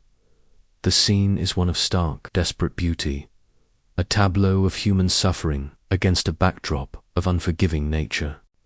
The river itself, dark and brooding, cuts through the white landscape like a scar, a formidable divide. Along its banks, the remnants of the Grande Armée gather, a vast, disorganized multitude of soldiers, camp followers, and what little remains of their equipment, their faces etched with despair. The air is filled with the low murmur of voices, the occasional whinny of a horse, and the constant, chilling sigh of the wind. A mournful lament. This is a crucial passage, a moment where courage starts glowing, born not of ambition or glory, but of sheer, primal will to survive. The engineers, those remarkable individuals whose ingenuity had always served Napoleon, now face their greatest test. They must construct bridges, not just one, but two, across this treacherous river. Under immense pressure, with inadequate tools, and in the face of overwhelming odds. Their task is monumental, their time limited. Imagine the scene at the riverbanks. The engineers, their hands numb with cold, their bodies weary from months of marching and deprivation, plunge into the icy water, working tirelessly to drive piles into the riverbed. The water is freezing, threatening to numb their limbs, to steal their breath, to drag them under. Yet they work with a desperate intensity, knowing that the fate of tens of thousands rests upon their efforts, that every moment counts. You can almost hear the rhythmic thud of hammers, the splintering of wood, the strained grunts of men pushing against the immense force of the river. A symphony of desperate construction. Think of the materials they use. They are not grand, prepared timbers, but whatever they can salvage, logs from nearby forests, planks from abandoned wagons, even parts of their own equipment, broken and discarded. It is a testament to improvisation, to the human capacity to create under the most dire circumstances, to find solutions where none seem to exist. Each beam, each plank, is laid with painstaking effort, a fragile thread of hope stretched across the dark, swirling waters, a desperate lifeline, as the first. Narrow bridges begin to take shape, feel the tension building, tightening like a drum. The Russian armies are closing in from multiple directions, their cannons beginning to boom in the distance, their cavalry harassing the flanks, pressing them from all sides. The window of opportunity is narrow, precarious, threatening to close. At any moment, the crossing must begin, even before the bridges are fully stable. A desperate gamble. Picture the chaos that erupts as the crossing commences. It is not an orderly, disciplined march, but a desperate, surging rush. Soldiers, camp followers, wagons, and what few remaining horses push forward. A frantic tide of humanity desperate to reach the other side, to escape the trap. The narrow bridges, hastily constructed, groan and sway under the immense weight, threatening to collapse at any moment. People stumble, fall, and are crushed in the desperate press, their cries lost in the din. The icy water below beckons, a silent, terrifying abyss, claiming those who fall. Feel the profound fear, the desperate hope that intertwines in this moment. The air is filled with shouts, cries, and the terrifying crack of breaking ice and splintering wood. The bridges sway precariously, threatening to collapse at any moment. It is a scene of immense human suffering, yet also one of incredible, desperate courage. Individuals help one another, pushing, pulling, lifting, driven by the shared instinct to survive, a testament to the enduring human spirit. Imagine the cannons of the pursuing Russians opening fire, their shells tearing through the dense mass of people on the bridges and banks. The roar of the artillery adds to the terrifying symphony of chaos, turning the crossing into a nightmare, a scene of unimaginable horror. The water itself becomes a silent, deadly accomplice, claiming those who fall, their bodies quickly swept away by the icy current, lost forever. Napoleon himself is present, directing the crossing, urging his men forward, his presence a powerful, if desperate, rallying point, a beacon in the chaos. He understands that this is the defining moment of the retreat, the crucible through which the army must pass if any part of it is to survive. His leadership, once focused on conquest and glory, is now entirely dedicated to the grim task of extricating his shattered forces, a profound shift in purpose.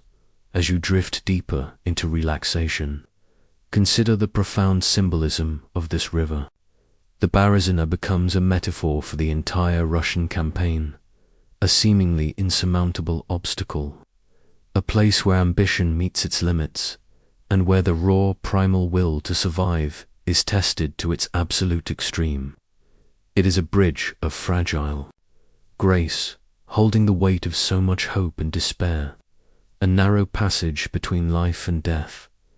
The crossing continues through the night, a desperate, relentless effort under the pale, indifferent gaze of the moon and stars. The cold is unforgiving, adding another layer of torment to the already unimaginable suffering, freezing limbs and stealing breath. Many who make it across are frostbitten, injured, or simply too exhausted to continue, their bodies broken, their spirits scarred. Yet, the act of crossing, of putting that terrifying barrier behind them, offers a flicker of renewed hope, a desperate triumph by the time the bridges are finally destroyed. To prevent the Russians from following, thousands have perished, either crushed in the desperate rush, drowned in the icy waters, or struck down by artillery fire. The banks of the Berezina are littered with the dead, the dying, and the abandoned equipment, a stark testament to the immense human cost of this desperate passage, a monument to tragedy. This moment, suspended between despair and dawn, is a turning point. For those who cross, there is a sense of having survived an impossible ordeal, of having cheated death against overwhelming odds. For those left behind, it is the bitter end of a long, agonizing journey, their final resting place in the frozen river. The Berezina becomes a name synonymous with disaster, but also with the incredible, desperate courage of those who faced its frozen embrace, a testament to the limits of human endurance. The river, wide and silently flowing, has claimed its toll, but a portion of the army, battered and broken, has made it to the other side, carrying with them the indelible marks of their survival. What lies ahead for these survivors as they continue their desperate march through the relentless Russian winter, and what lessons will this harrowing passage teach about the limits of human endurance and the true cost of ambition? These questions gently accompany you as you sink deeper, deeper into the peaceful realm of sleep. Settle deeper now, your body becoming heavier, more relaxed, as you drift effortlessly into the soft embrace of sleep. Your breath is a gentle, steady rhythm, a soothing anchor in the quiet darkness. As your mind floats, we continue our journey. With the few, the incredibly resilient remnants of the Grande Armée. Now, far beyond the perilous Baracina, deeper into the relentless, unforgiving heart of the Russian winter.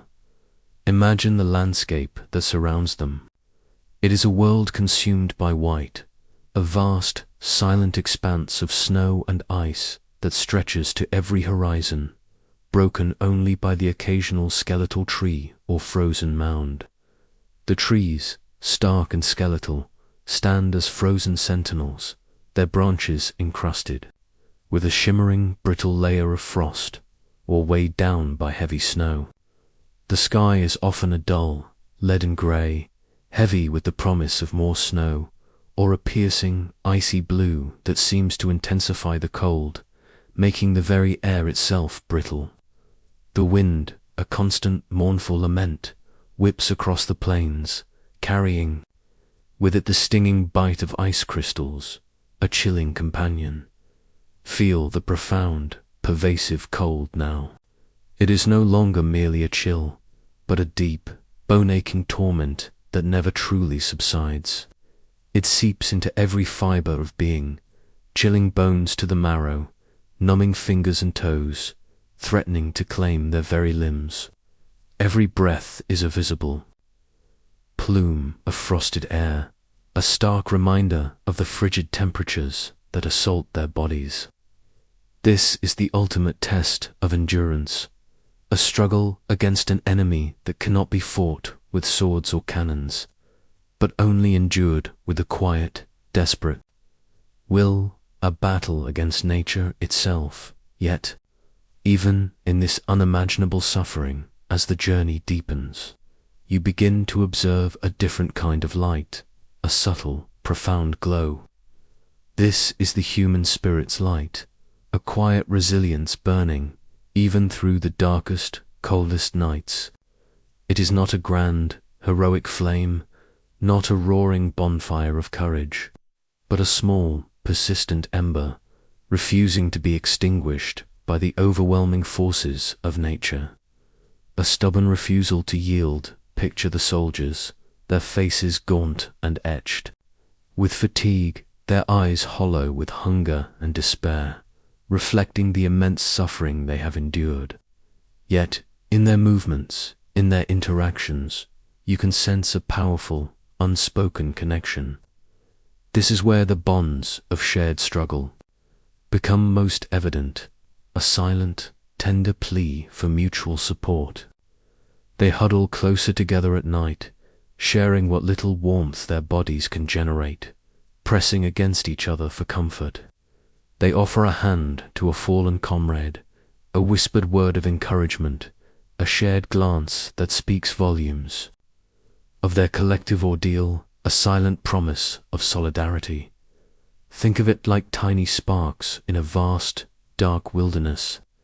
Each spark is an act of kindness, a moment of compassion, a shared burden. These sparks, though small and seemingly insignificant, combine to create a faint, collective glow, a beacon of humanity against the overwhelming darkness of their circumstances. The strength in unity, in these dire moments, becomes a palpable force, a quiet defiance against the forces that seek to break them. A lifeline in the desolation, compassion, you realize, blooms even in the harshest ground, in the most unlikely of places. It is not a grand, overt display, not a proclaimed virtue, but a quiet, almost instinctive act of empathy. A soldier might share the last morsel of his meager ration, knowing it means less for himself, a profound sacrifice. Another might offer his tattered cloak to a shivering comrade, sacrificing his own comfort for another's survival, a simple act of profound generosity. These are not acts of heroism for glory, but simple, profound expressions of shared humanity in the face of absolute despair. a testament to the enduring good within. The army, once a disciplined, hierarchical machine, has largely disintegrated into smaller, desperate groups, each struggling to survive independently. Yet, within these smaller groups, a different kind of order emerges, an order born of necessity and mutual dependence. They rely on each other for warmth, for protection from the elements and from lurking enemies, for the shared burden of simply putting one foot in front of the other. The very act of surviving becomes a collaborative effort, a testament to the power of human connection, a silent agreement to endure together. As you breathe deeply, imagine the conversations amongst them, hushed and low, their voices barely audible above the wind. They speak of home, of loved ones, of the warmth and comfort that now seem impossibly distant, almost a dream. These memories, these shared dreams of a life beyond the snow and cold, become a powerful motivator, a reason to endure, a flicker of hope that keeps the ember glowing. A light in the darkness, feel the profound exhaustion that permeates every fiber of their being. Their bodies are pushed beyond their limits, their muscles aching, their minds clouded by hunger and sleep deprivation, their senses dulled by the cold. Yet they continue to move, driven by a primal instinct, by the silent strength that arises from deep within, a stubborn refusal to yield. This is resilience, not as a conscious choice, but as an inherent quality of the human spirit, revealed in its most raw and powerful form, shining brightest in adversity. Consider the metaphor of a fragile thread stretched taut across an immense chasm. Each individual soldier is a single strand, vulnerable on their own, easily broken. But woven together, even loosely, these threads form a stronger cord, capable of bearing immense weight, of withstanding incredible strain. This is the strength in unity, the quiet, collective power that allows them to continue their desperate march, a bond forged in suffering. The landscape itself seems to mirror their suffering. The endless white, the biting wind, the skeletal trees, all seem to conspire against them, to drain their remaining strength. Yet, against this backdrop of desolation, the quiet acts of human kindness, the shared burdens, the unspoken promises of mutual support shine with a profound and moving light, a beacon of hope in the vast emptiness as you drift deeper into relaxation. Picture the small flickering campfires at night, barely visible against the vast darkness, like tiny stars on the frozen earth. Around these fires, men huddle, their faces illuminated by the weak light, their eyes reflecting a shared understanding, a silent acknowledgement of their predicament, and a quiet determination to face another day. These are moments of profound human connection, forged in the crucible of unimaginable hardship. Moments where the human heart's quiet strength is truly revealed. This chapter in the retreat is not about grand military maneuvers or strategic brilliance. It is about the fundamental nature of humanity, stripped bare of all pretense, reduced to its most basic elements. It is about the quiet resilience that emerges when all else is lost, about the profound strength found in unity, and about the surprising bloom of compassion even in the harshest ground. The human heart, you realize, holds a light that can burn even in the deepest, coldest night, a light that guides them forward. What further trials await these weary, yet resilient, souls?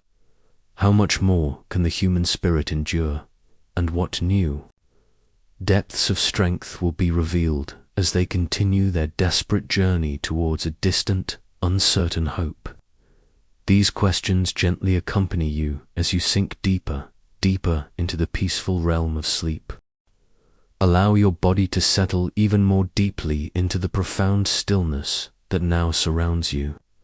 Your breath is a soft, continuous whisper, guiding you effortlessly into the deepest realms of sleep. As your mind floats, we come to a pivotal, yet quietly dramatic moment in the long, agonizing retreat of the Grande Army from Russia. A decision that would send ripples through history. Imagine the scene in early December 1812. The cold has become unimaginably brutal, a relentless, piercing force that seems to strip away all sensation, numbing the very soul. The landscape is a vast, frozen wasteland, stretching endlessly under a sky that is often grey and heavy with snow, or a clear, unforgiving blue. The remnants of the army, those who have survived the hunger, the frostbite, and the terrifying crossing of the Berezina, are now a shadow of their former selves, a mere fraction of the grand force that had invaded Russia months earlier. They are a long, winding procession of weary, desperate figures, their uniforms tattered, their faces gaunt, their movements slow and painful. Each step a testament to their immense suffering. Feel the profound exhaustion that permeates the very air they breathe. Every step is an act of immense will, every breath a struggle against the freezing air which burns in their lungs. The sounds of the retreat are now muted, a symphony of suffering. The soft crunch of boots on snow, the occasional groan of a wagon wheel, the low, almost inaudible murmurs of men too tired to speak loudly, their voices hoarse.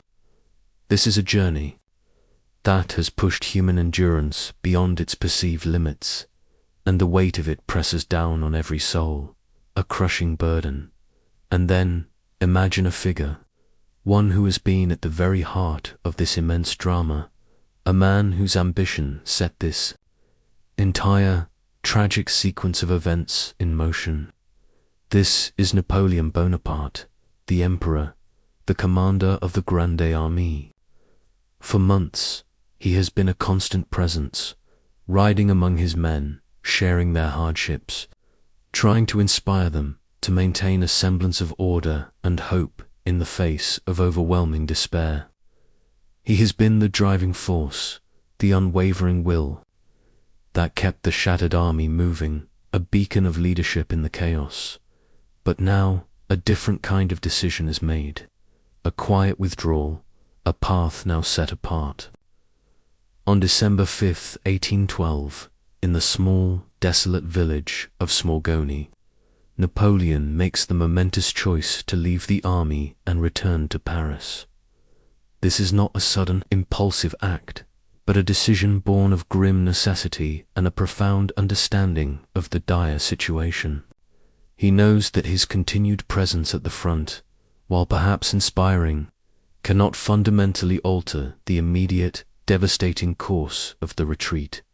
Feel the quiet weight of command, softly released. Imagine the immense burden he has carried. For months, the responsibility for hundreds of thousands of lives, the immense strategic calculations, the constant battle against overwhelming odds, against nature itself.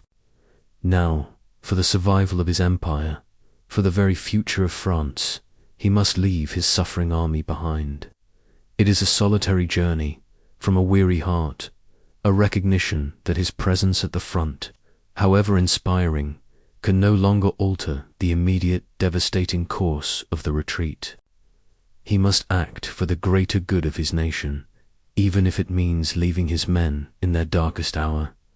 Think of it like a great, powerful engine that has driven a vast machine for many miles, pushing it to its limits. But now, its fuel almost spent, its parts breaking down, the engineer must step away to find a new source of power, to repair what is broken, to prepare for a future struggle. Napoleon's return to Paris is not an act of abandonment in his eyes, but a strategic imperative. He must raise new armies, secure his political position against rivals, and prepare France for the inevitable counterattacks that will surely follow this catastrophic defeat. A blow that threatens his entire reign.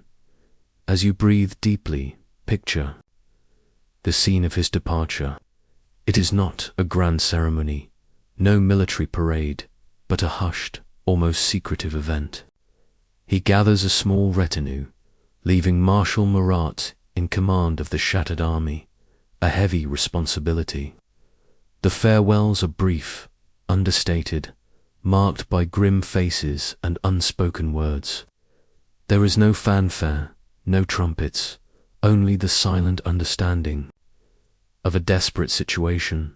He steps into a carriage, bundled against the intense cold, and begins his rapid journey westward, leaving behind the frozen plains and the suffering remnants of his once glorious army, a scene of desolation. Feel the echoes of power, once so keen, now fading into the vastness of the Russian winter. For years, Napoleon's presence on the battlefield, his strategic genius, his sheer force of will, had been almost synonymous with victory, an aura of invincibility.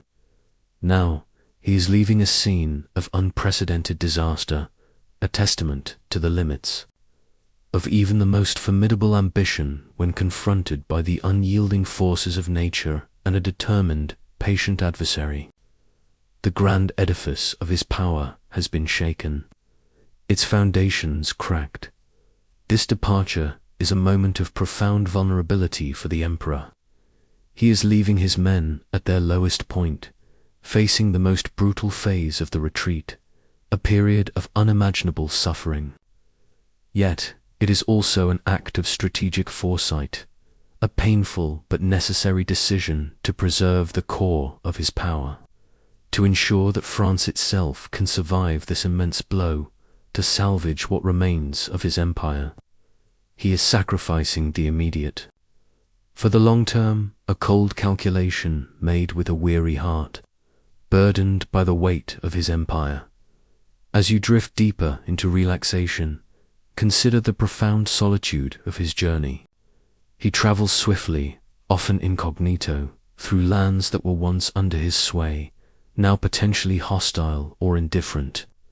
His mind, you can imagine, is filled with the grim realities of the retreat, the images of suffering, the immense losses, the shattered dreams.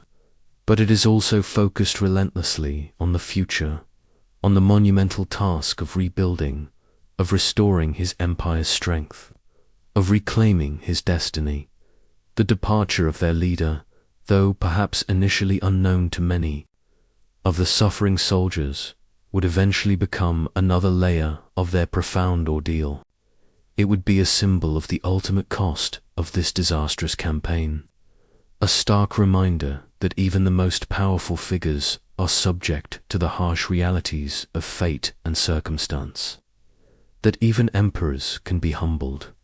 Think of it like a great play where the lead actor, after a climactic and devastating scene, quietly exits the stage, leaving the remaining players to contend with the aftermath.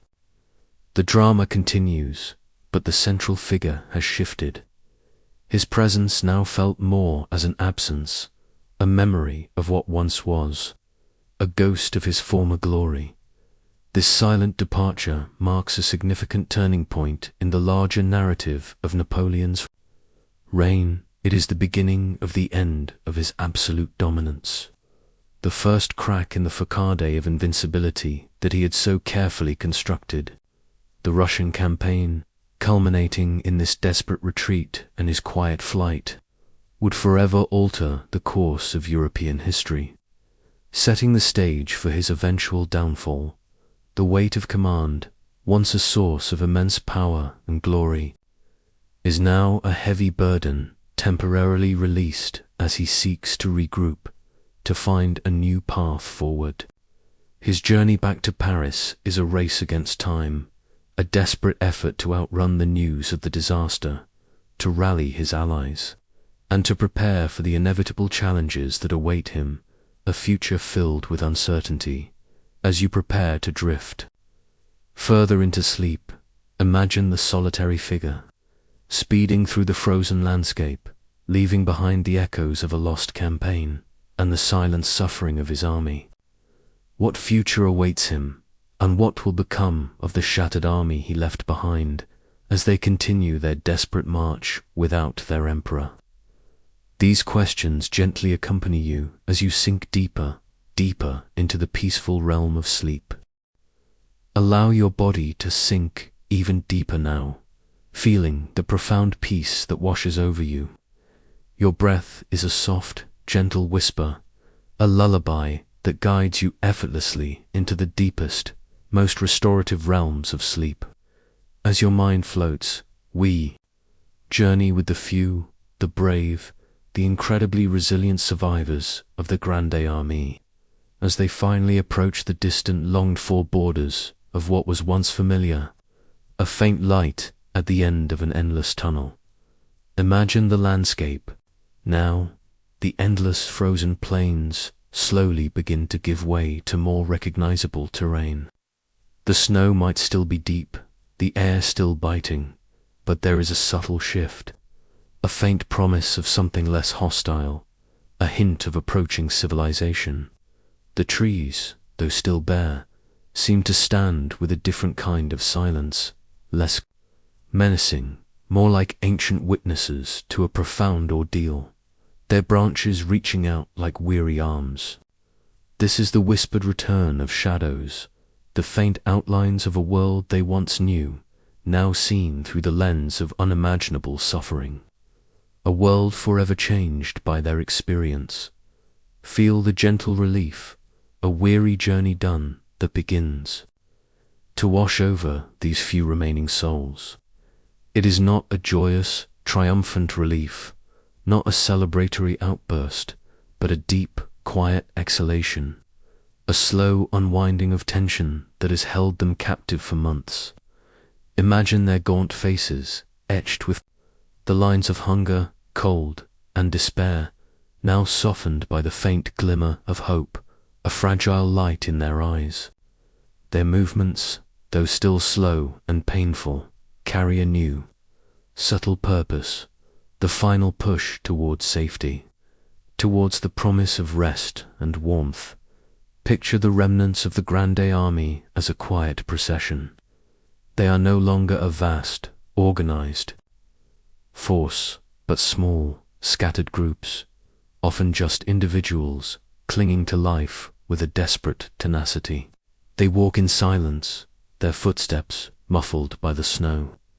Each step a testament to their incredible endurance, a silent prayer for survival. They bear memory's flame, the indelible marks of what they have witnessed and endured, etched into their very beings, a silent testament to their suffering.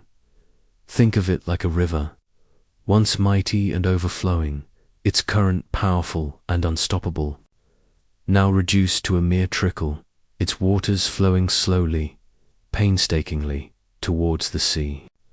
Each drop is a survivor, each ripple a memory of the vast current that once was, a ghost of its former self.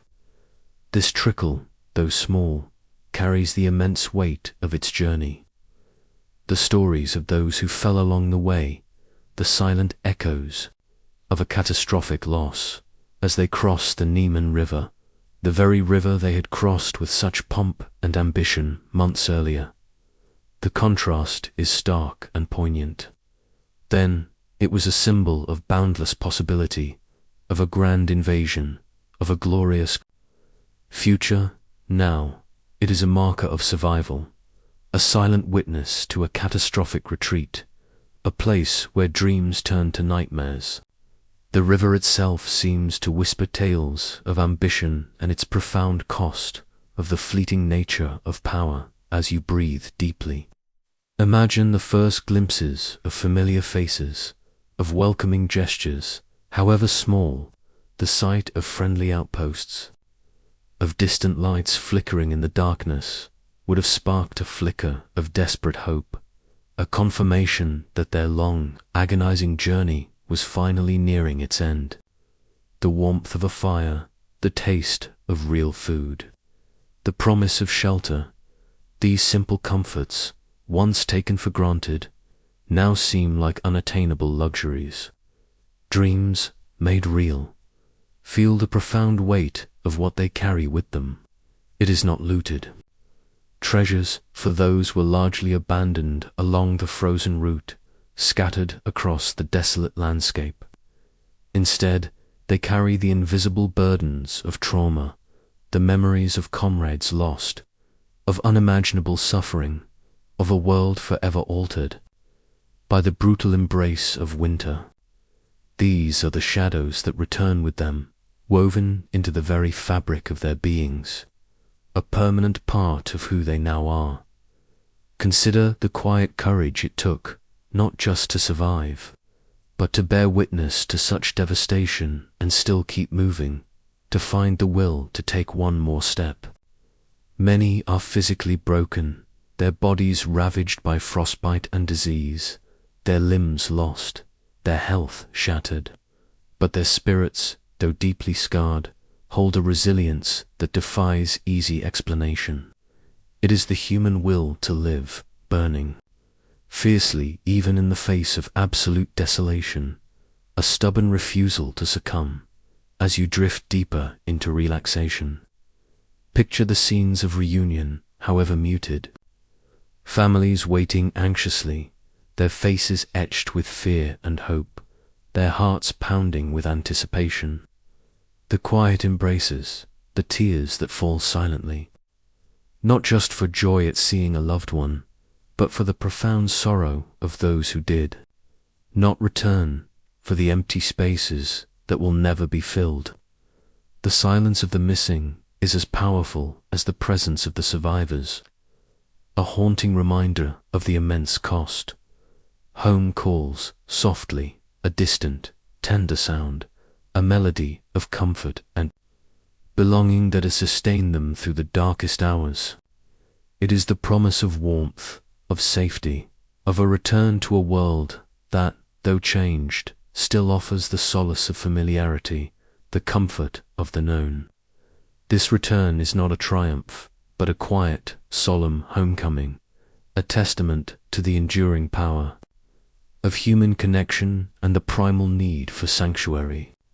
A place to heal, the setting sun casts long, weary shadows across the landscape, mirroring the fading light of a grand ambition, a dream that turned to dust. The remnants gather, a testament to endurance, their story etched into the very fabric of history, a warning and an inspiration. They are the living echoes of a campaign that reshaped a continent and forever altered the course of one man's destiny, a profound and lasting legacy. This chapter is about the quiet dignity of survival, about the profound impact of shared suffering, and about the enduring call of home. It is a reminder that even after the most devastating storms, life finds a way to persist, to return, bearing the indelible marks of its journey, forever changed but unbroken. As you prepare to drift further into sleep, imagine these weary souls finally finding a measure of peace, a quiet respite from their ordeal. What lessons will their incredible journey teach the world? And how will the memory of this profound winter's embrace continue to shape the future, echoing through generations? These questions gently accompany you as you sink deeper, deeper into the peaceful realm of sleep. Allow your body to completely surrender now, melting into the profound peace of your bed. Your breath is a soft, deep whisper, a gentle current that carries you effortlessly into the deepest, most restorative realms of sleep. The journey through the Russian winter, with its stark beauty and immense suffering, now recedes, leaving behind only the quiet echoes of its profound lessons, a tapestry of memory. As your mind settles, let reflections gently bloom like delicate snowflakes settling softly on a quiet pond, each one a unique insight. We have traversed vast distances, from the grand overture of ambition to the whispered return of shadows. We have witnessed grand ambitions rise and fall, and observed the human spirit tested to its absolute limits.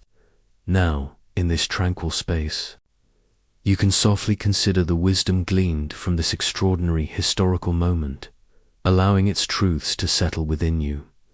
Think first of ambition. You imagined its grand overture, a powerful river flowing with seemingly unstoppable momentum, threatening to reshape continents. But the Russian campaign, culminating in the harrowing retreat, revealed ambition's limits. It showed that even the most formidable will, the most brilliant strategic mind, can be humbled by forces beyond human control.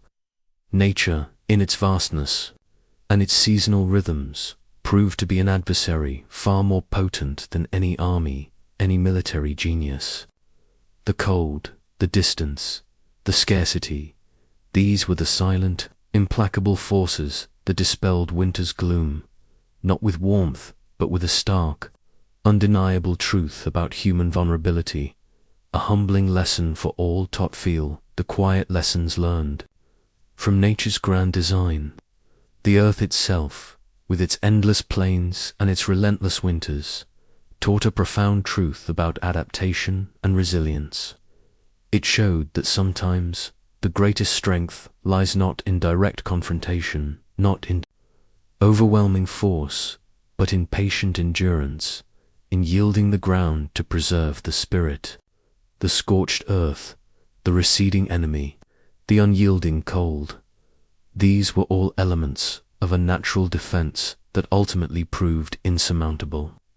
A silent victory for the land itself. As you breathe deeply, consider the enduring spirit, beautifully divine, that emerged from the depths of suffering. You witnessed the quiet strength of individuals, pushing on when all seemed lost, finding reserves they never knew they possessed. You felt the bonds of shared struggle, the small acts of compassion, and unity that flickered like embers in the darkest nights, providing warmth and hope. This resilience, this capacity for empathy and mutual support in the face of unimaginable hardship, is a powerful testament to the inherent strength of the human heart. It is a quiet, profound beauty that transcends the grand narratives of empires and battles, a light that shines brightest in adversity. Imagine the vast, silent landscapes you have traversed, the golden fields that faded, consumed by fire, the empty cities, their silence broken only by the crackle of flames, the frozen rivers, treacherous and unforgiving. Each scene holds a piece of this wisdom, a silent teaching about the fragility of human constructs and the enduring power of the natural world. The emptiness of Moscow taught that a prize, when devoid of substance, can be a hollow victory, a Pyrrhic triumph. The Berezina, a bridge of fragile grace, revealed the desperate courage born of necessity and the immense cost of every step forward, and every step back, a poignant reminder of sacrifice. This historical journey, you realize, is not just about the past. It is a timeless reflection on the human condition, a mirror reflecting our own strengths and vulnerabilities. It speaks to the delicate balance between ambition and humility, between control and surrender, between individual will and the greater forces of the world. It reminds you that even in moments of great despair, when all seems lost, there is always a capacity for endurance, for connection, and for finding strength within. A quiet wellspring of resilience. As your thoughts gently soften, allow these lessons to settle within you, not as heavy burdens, but as quiet insights. The story of Napoleon's retreat is a powerful reminder that even the grandest plans can be reshaped by the simplest elements. A drop in temperature, a stretch of barren land, the relentless passage of time. And in that humbling there is a profound wisdom to be found, a deeper understanding of the world and our place within it. Feel the peace that comes with understanding, with letting go of the need for grand narratives and embracing the subtle truths revealed in quiet reflection. The echoes of ambition, the whisper of the scorched earth, the icy veil of endurance, the quiet strength of the human heart, and the leader's silent departure, all now blend into a harmonious lullaby, guiding you deeper into tranquility, into a state of profound rest. You have journeyed through history, observed its profound moments, and found wisdom in its quiet unfolding. Your mind is calm, your body is relaxed, and your spirit is at peace. The story has reached its gentle conclusion, its lessons softly absorbed, leaving you with a sense of quiet contemplation. Sleep now, with wisdom softly in your heart. Let the stillness of this moment carry you into a deep, restorative rest, knowing that even in the grandest historical dramas, there is always a quiet truth waiting to be discovered, a lesson to be learned, a peace to be found.